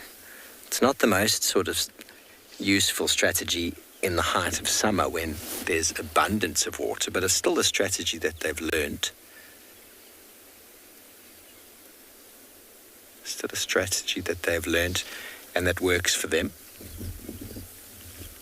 They're going to all go into the Tamboti thickets down below in a moment.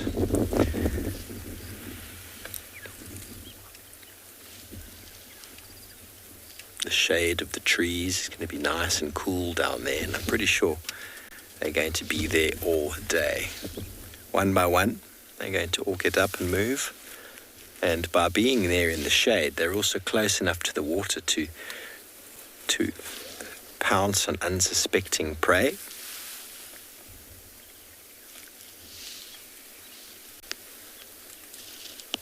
But we know lions experience enormous amounts of FOMO, fear of missing out. It's why when one gets up and moves, they all do.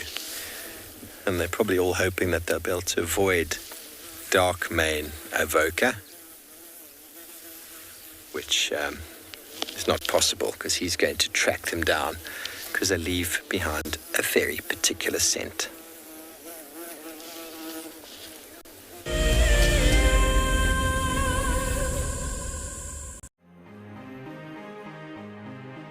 Hi, I'm Sue. I'm from South Africa and I'm an incredibly lucky winner of the Tswalu competition.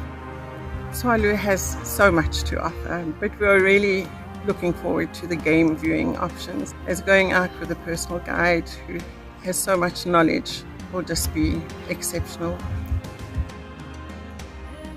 Motsi Lodge looks absolutely amazing and we're so looking forward to spending time there.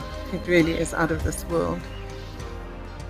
I only registered as an explorer towards the end of January, so when the email arrived stating that I was the winner, it took me totally by surprise. I'd just like to thank Wild Earth and Tswalu for this most incredible prize. It really is a dream come true. Wild Earth Explorers, it's in your nature. The reason why we see that wildebeest by himself is because he's a male, or a bull, as we typically would call him. And what he does is that he marks and defends an area. Essentially, he is looking for the ultimate piece of land or prime property. Needs to have good grazing, needs to have a water source close by. And not too far away from here, there's a sickle bush thicket that would provide just enough shelter from the wind and the rain. My name is Lauren and I'm currently working in Djuma Private Game Reserve here in South Africa. I I love answering your questions during the live safaris. It's my favorite part. It feels like you're on the vehicle with me, and I'm able to teach you exactly what you want to know. If you want to ask a question on Wild Earth, then you need to register on our website. Once registered, you must go to the live safari page and ask your question below the live feed.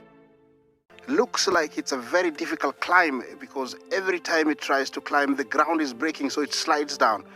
But it's the only one. Look at that. That is the call of desperation with a cub. It's like, what are you doing, mommy? Oops! Oof! Expect the unexpected here on Wild Earth daily.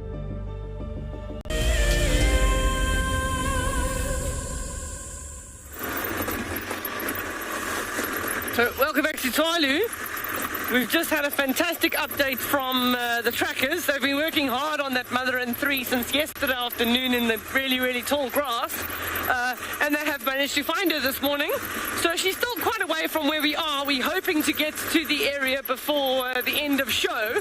So hence the reason we're clocking along a little bit faster than normal, because we are still trying to get there. And ironically, she's actually not very far from where we did our sort of dune reveal yesterday. We drove up the dune and we popped out at the top and we said she's somewhere in there. She's actually literally almost there. So she's moved not that far overnight, but fortunately the trackers had managed to find fresh tracks after the rain, and were able to, the two of them, work together to find her. So the conditions at the moment are definitely very challenging for a tracker when you've got this sort of four grass ground cover. This is one of our little 5-star junctions. We've just got to go a little bit slower to make sure that the aerial makes it through between the trees. Yeah, there we go. And then we can carry on going. So we sort of heading a little bit further to the north. It's going to take us a little bit of time to get there, but hopefully by the end of show we'll be able to get her on camera for you. That's our only update this morning, but we've been seeing very good general game at Tsalu this morning. So the rain has certainly brought out some of the animals.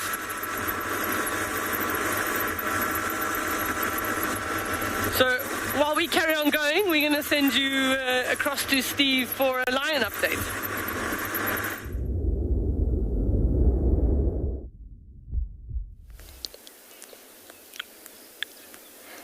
Well done, good luck. I hope you find your cheetah. In contrast, the sun has pushed all of our lions into the shade.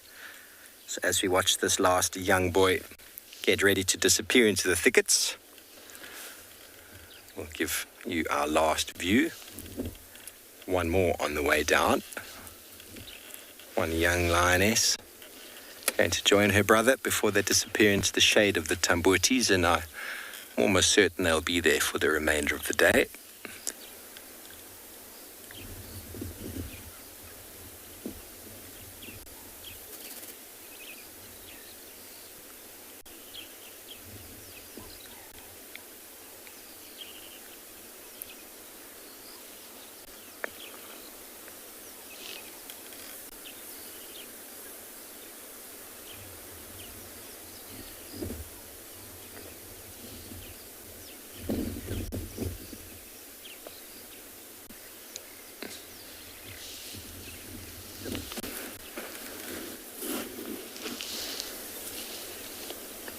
Matt, the Mapojos were all over. They were all over the Sabi Sands. So the Sabi Sands in general was home to the Mapojos, north and south.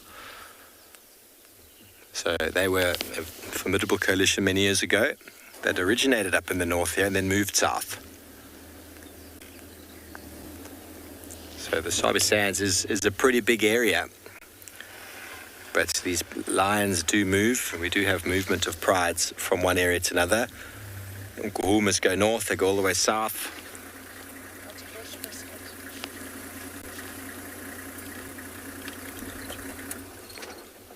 We are joined in the sighting, of course.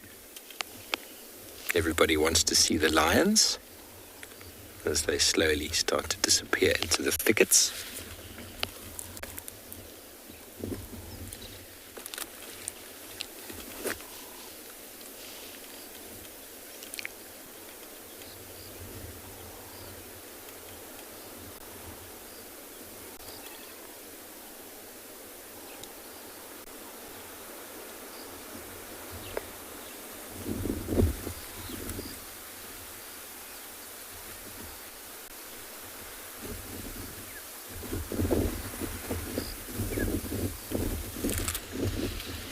Been a wonderful morning with them. Seen a fair amount of movement.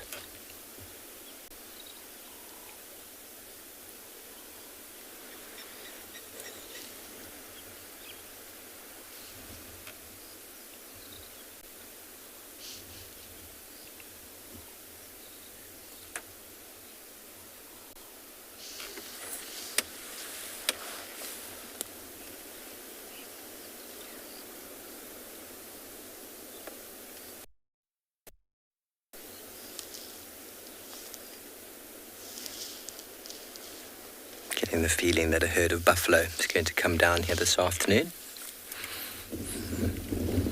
That would be something. The herds are moving, and we are far enough north for the herds to come in from the Kruger.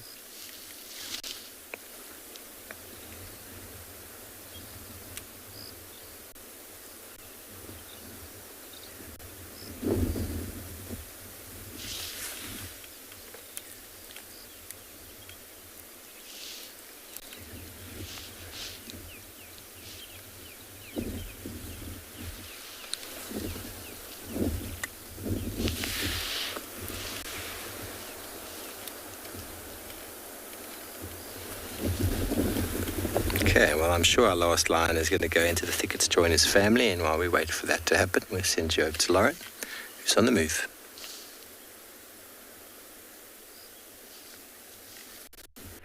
Oh, no. I am on the move, yes. We had Langa for you, I'm afraid. Subui's daughter, but it just wasn't possible to get her on camera. So that's what I've been up to. So now I'll have to find a little bit, well, I'll have to find a new mission. So we're searching the west to see what else we can find around here. The western side of our property is never as productive as the eastern side. The eastern side on our property is definitely a lot more productive.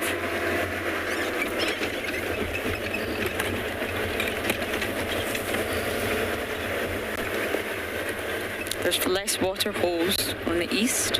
Of course, in the summer, water holes will fill up, puddles will fill up, little pans will fill up. But generally, there's a lot less water on the western side of Djuma I'm talking about, in comparison to the eastern side. And that's normally, especially during winter, why it's not so productive.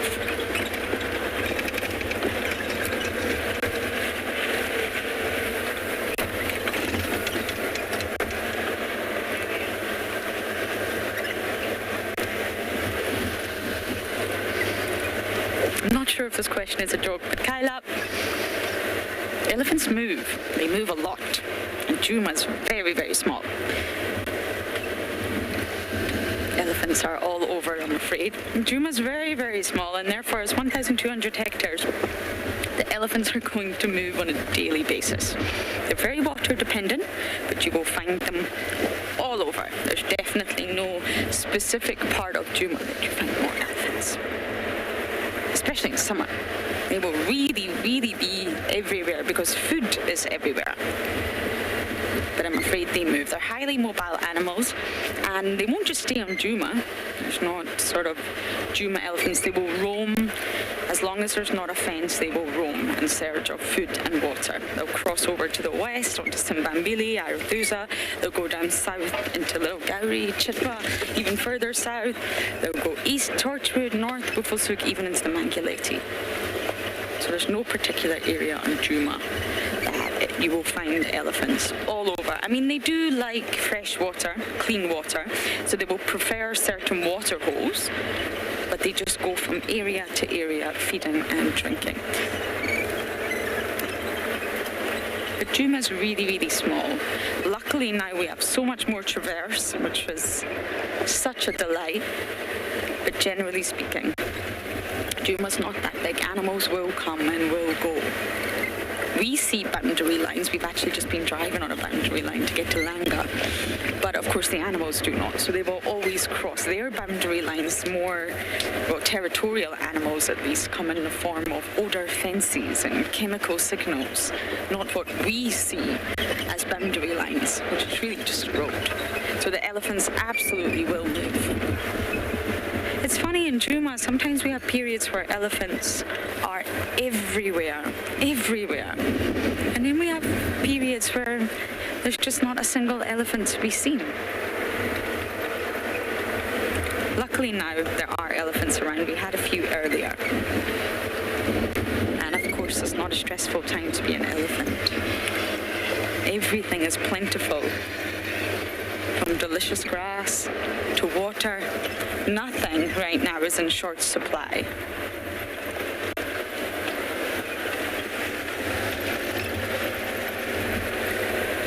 Now I'm heading back into central Djuma. We've done the boundary lines. We didn't have much luck on our mission, so we are heading back into central Djuma to see if we can pick up on anything else. I did check the hyena den first thing this morning, as I'm sure many of you guessed I would, but it wasn't active. We saw one adult leave, but just the bum. We didn't get an ID of exactly who it was.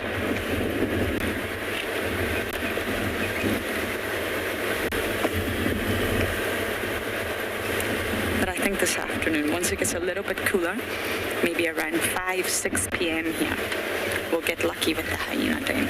I really hope so.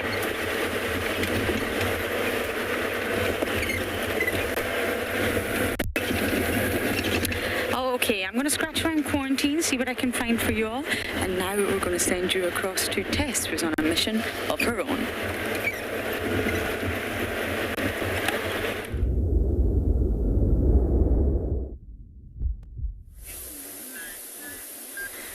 Welcome back to And Beyond Ngala, everybody.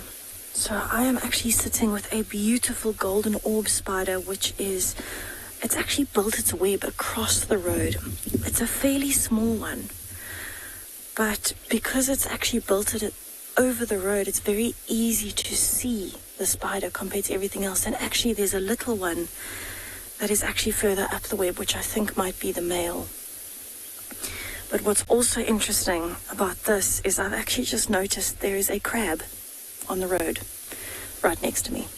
So I'm actually going to try and reverse and see if we can get a shot of the crab in the road. And this is pretty unusual for Ngala because obviously we don't often have crabs. We don't often have water. So let's see if I can get the picture of this crab in for you. Can you see it, Owen? So there is a crab sitting in the road. Oh my goodness. There, it's starting to move. It's walking sideways. It's got one bigger pincer, which is the right-hand one. The left-hand one is quite small. And it's moving its way back into the bushes. How crazy is this? It's actually moving quite fast. So that's probably... Oh, the butterfly just flew straight past. That's probably only the second or third crab I have ever seen here at And Beyond Ngala. That is absolutely stunning. I'm actually freaking out a little bit because we don't see crabs here. And it was pretty big. Compared to the size of my hand, it was at least 3/4 of the size of my hand. That, the way it's fluttering, looks similar to an African monarch butterfly, but we will have to see. And there's actually also a beautiful golden web. So there's this golden orb in the road in front of me, but there is a web to showing all of the gold in the web. And I really want you to see this because in the sun, it is the most stunning champagne color. Oh, Chris, I'm so glad it was your first time seeing a crab as well. That's very exciting. So here, you can actually see the golden strands are the strands that are running from top to bottom there in the web, the more prominent strands. And there isn't a spider in there at the moment, but it is just absolutely beautiful the way that it shines. And you can see the web goes all the way up to the top of this tree on the right.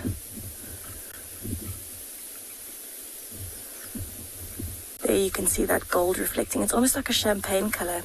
And interestingly enough, I actually drove through one earlier by accident and a piece of the gold, or the golden part of the web, stuck on my hand. And even when I took the web off, I've actually still got the gold stuck on my hand. So it is a very, very sticky substance. but absolutely beautiful how intricate it is. And I actually found a piece of the gold as well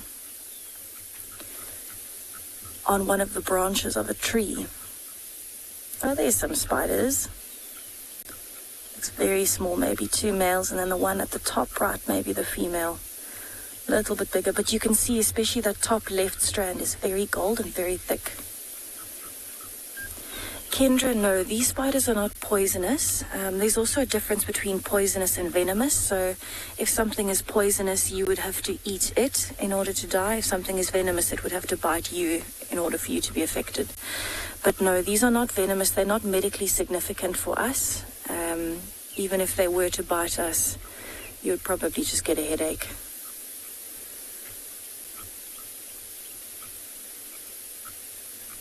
Absolutely stunning. Especially with that light now, you can see all of the golden strands are quite a bit thicker than the normal web strand. And that's where the name golden orb web spider comes from, is this beautiful gold strand that they thread into the web.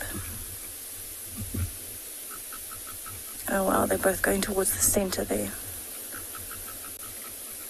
You can see how strong the wind is. Look at how that web is blowing.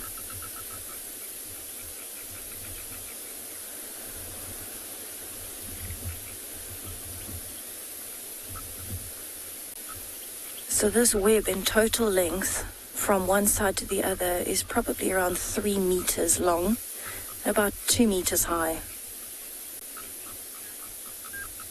Second chance, absolutely. This is a massive web. I would say it's at least 2 meters high at the top where it's touching the tree, and across at least 3 meters. It's unbelievable how big these webs can get. And it's such a fine, fine, fine silk that they would use. And the only reason I noticed it was actually not because of the size of the web, but because of that gold strand, especially there at the top where it's joining onto the tree, because it's more in the wind. And there you can see that stunning gold compared to the one on the right. That's the normal silk.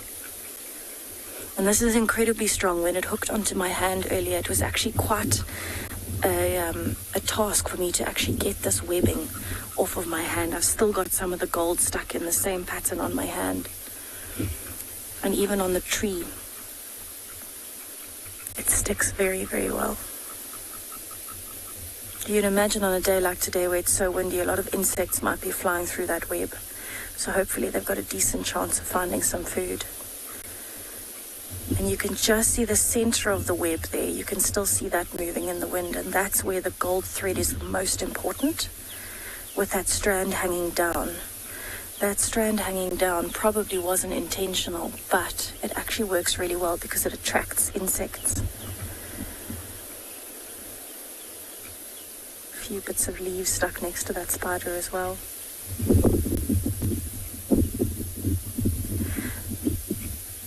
We would think it would be quite hard to maintain balance in such strong wind, but I suppose for them, being so small and being attached to the thing that's moving, it might be a bit easier. Wow, that one's moving really fast.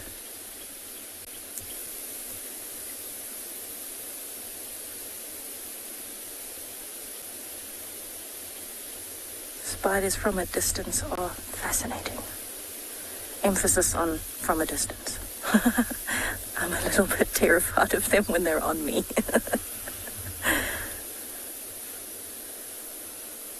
It's actually using that thicker golden strand to go up towards the tree.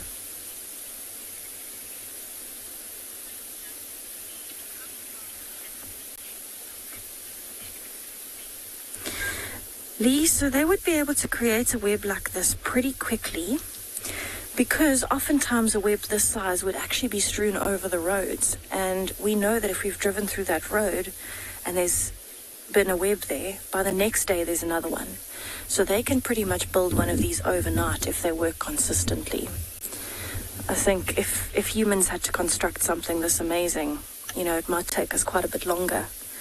But for them, it's natural, and so it takes them probably a few hours to create.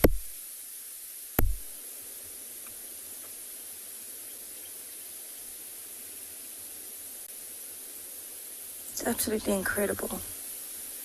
To think of the mechanics that goes into this and the way that they have to construct this web so it's strong enough that even bigger things like butterflies that fly into these webs won't break the webs. It's incredible. And by going to the edges of the web like that, it's probably more likely that that spider is not actually looking for food. It actually almost looks like it's checking the construction, all the little attachment points. So while I appreciate my invertebrate over here, I'm going to send you over to Lauren, who has a very interesting insect on her side.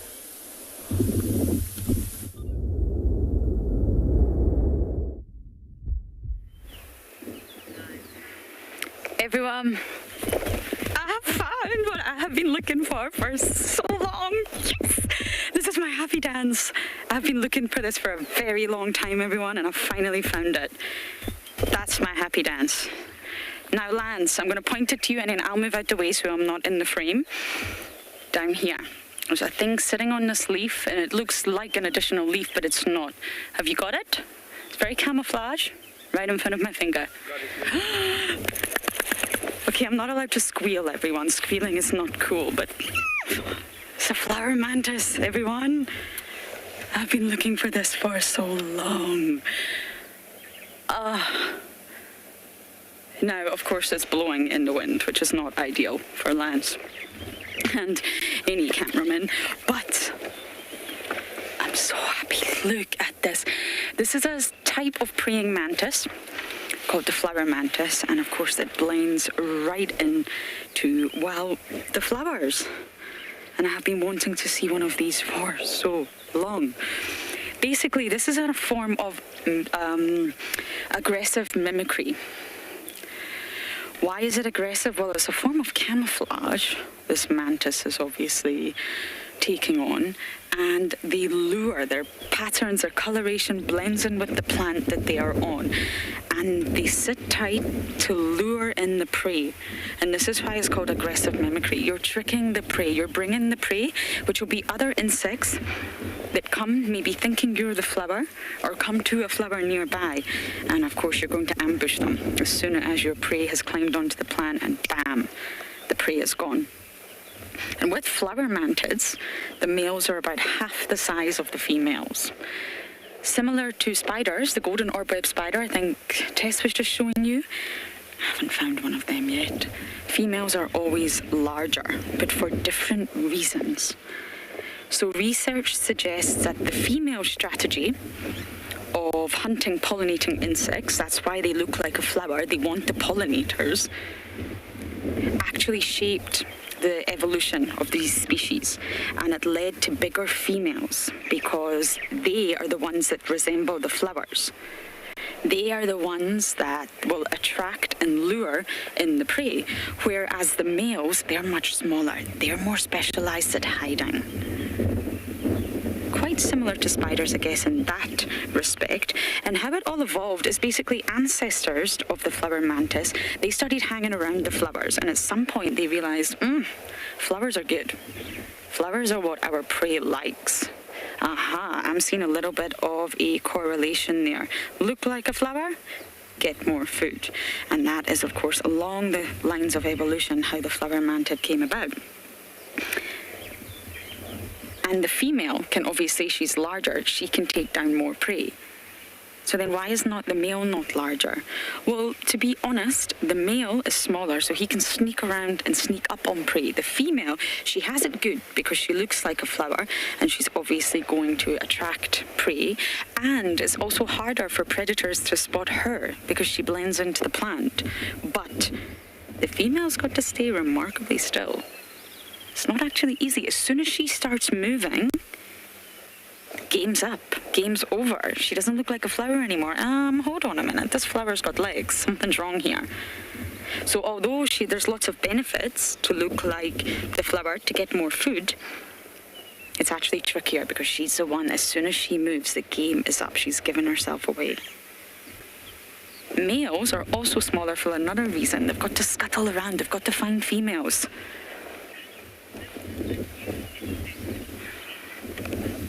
Sir, 50, good to hear from you. And I'm glad it's a new insect for you, and I have been going on and on, a bit like a broken record. I can feel Davi's eye roll right now as I say it, looking for these insects, and I don't know how I spotted it. I was a little bit sad about Langa, and then here we have it. Now, it's not easy. The wind is blowing, of course, so it's making this very, very tricky. Poor lads. But still, you're getting the idea.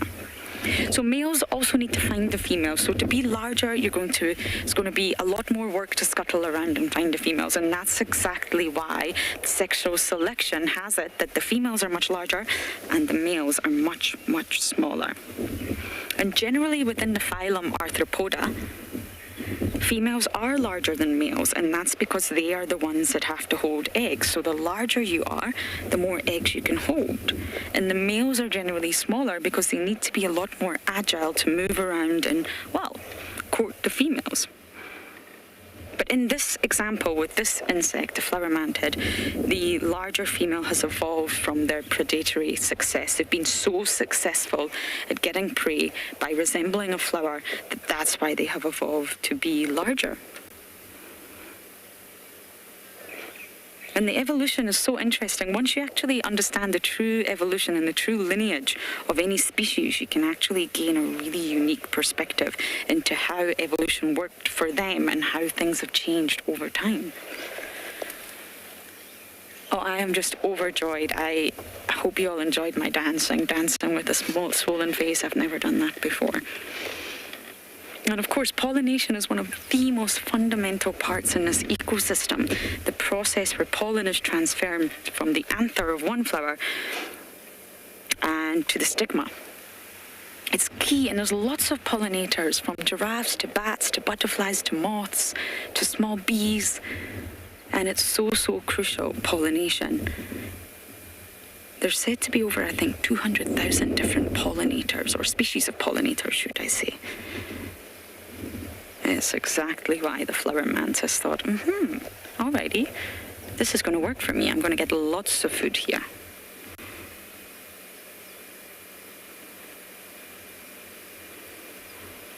And lots of flowers will actually try their hardest to attract insects because they need to be pollinated.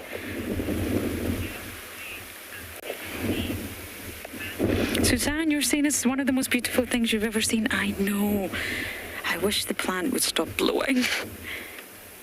I wonder if I could hold it still for you, Lance. Would you like me to do that for a moment or two? No, you're fine. Okay, he doesn't want me in the shot in case I embarrass him and dance again. But yes, Suzanne, you're right. I've been looking and looking. I'm so glad I found it, really. I'm overjoyed.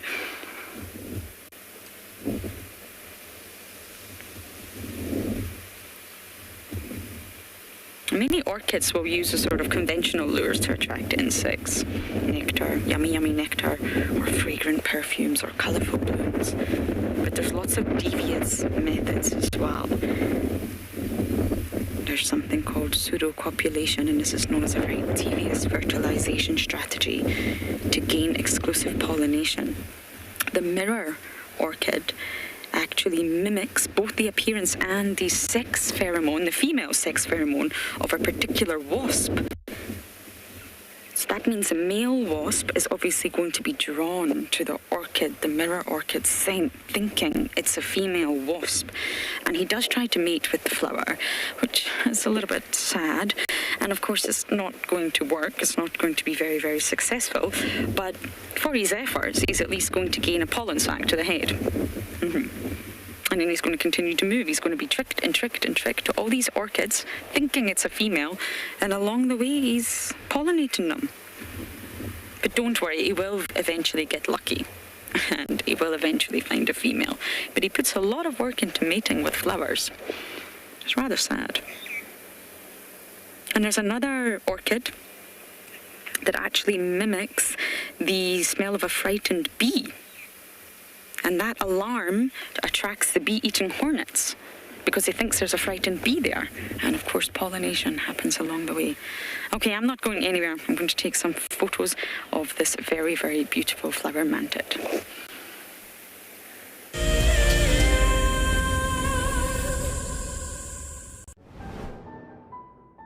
It is fantastic seeing you all again. Those who haven't met me, my name is Dylan, in what is undoubtedly a very, very, very green Kalahari from what we were looking at a couple of months ago. We will be doing our very first fireside chat for Wild Earth. So if you can join us on the 13th at about 7:30 after game drive, it would be an absolute pleasure. We'll see you there. Sign up to become an explorer and join them by the fire straight after the sunset safari. Our bodies are made up of about 60% water, which means that in a very short space of time, you can dehydrate completely. A relatively efficient way of collecting water early in the morning is to take an absorbent material like a sock and to walk through the grass, absorbing the condensed dewdrops on the grass. Once the material is saturated, you can then squeeze it out into a container, or you can suck it out directly into your mouth. My name is Steve, and one of my favorite things at Wild Earth is getting questions from you. The type of questions that I really like are those ones that really help us to unpack and understand and really integrate the ecological knowledge and fully appreciate the importance that animals such as these Cape buffalo bring to the ecosystem. If you want to ask a question on Wild Earth, you're going to have to register on the website. But once registered, just head on over to the live safari page and enter your question under the live feed. Okay, there's another big male coming in from our left here. Another big male, look at this. This is the one. Now you're going to see sparks fly, guys.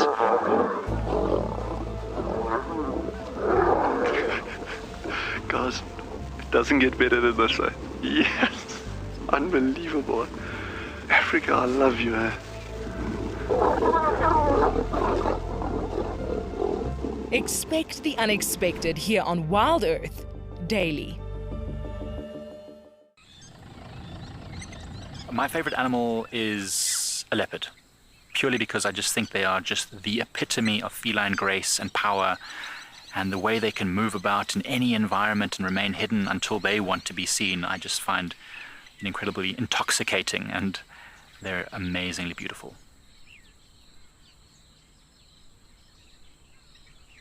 Catch up with the guides daily here on Wild Earth.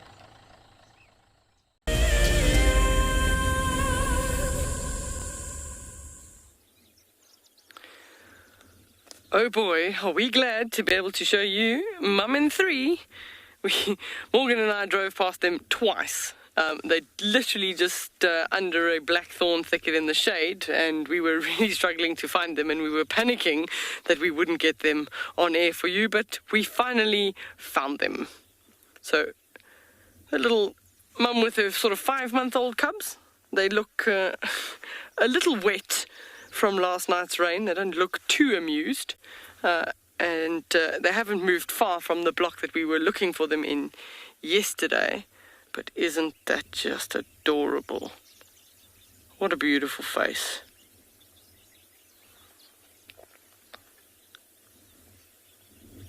So she has been lying there with the 3 of them since we got here. Molly is saying, yay, awesome sighting. You have no idea. We are very relieved. Coming off-road into a block and you don't know exactly 100% where they are, and you're trying to follow one sort of 2-track that suddenly just disappeared.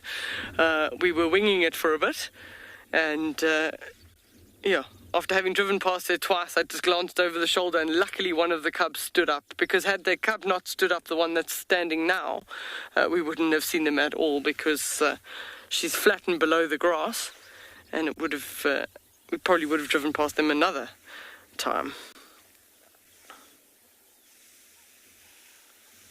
You can see from a distance how they just blend in and completely camouflage in their environment.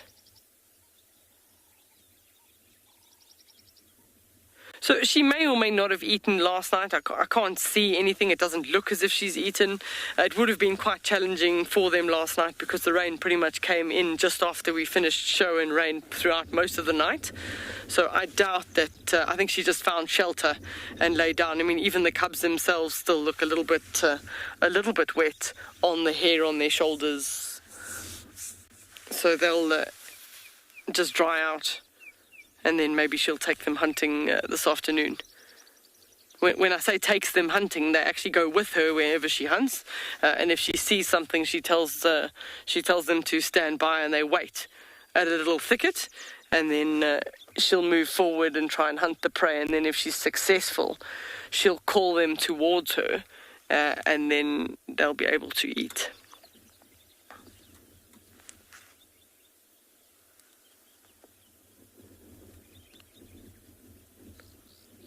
She's just busy having a bit of nap time. It's going to start getting warmer now. It's certainly increasing in temperature as we sit here.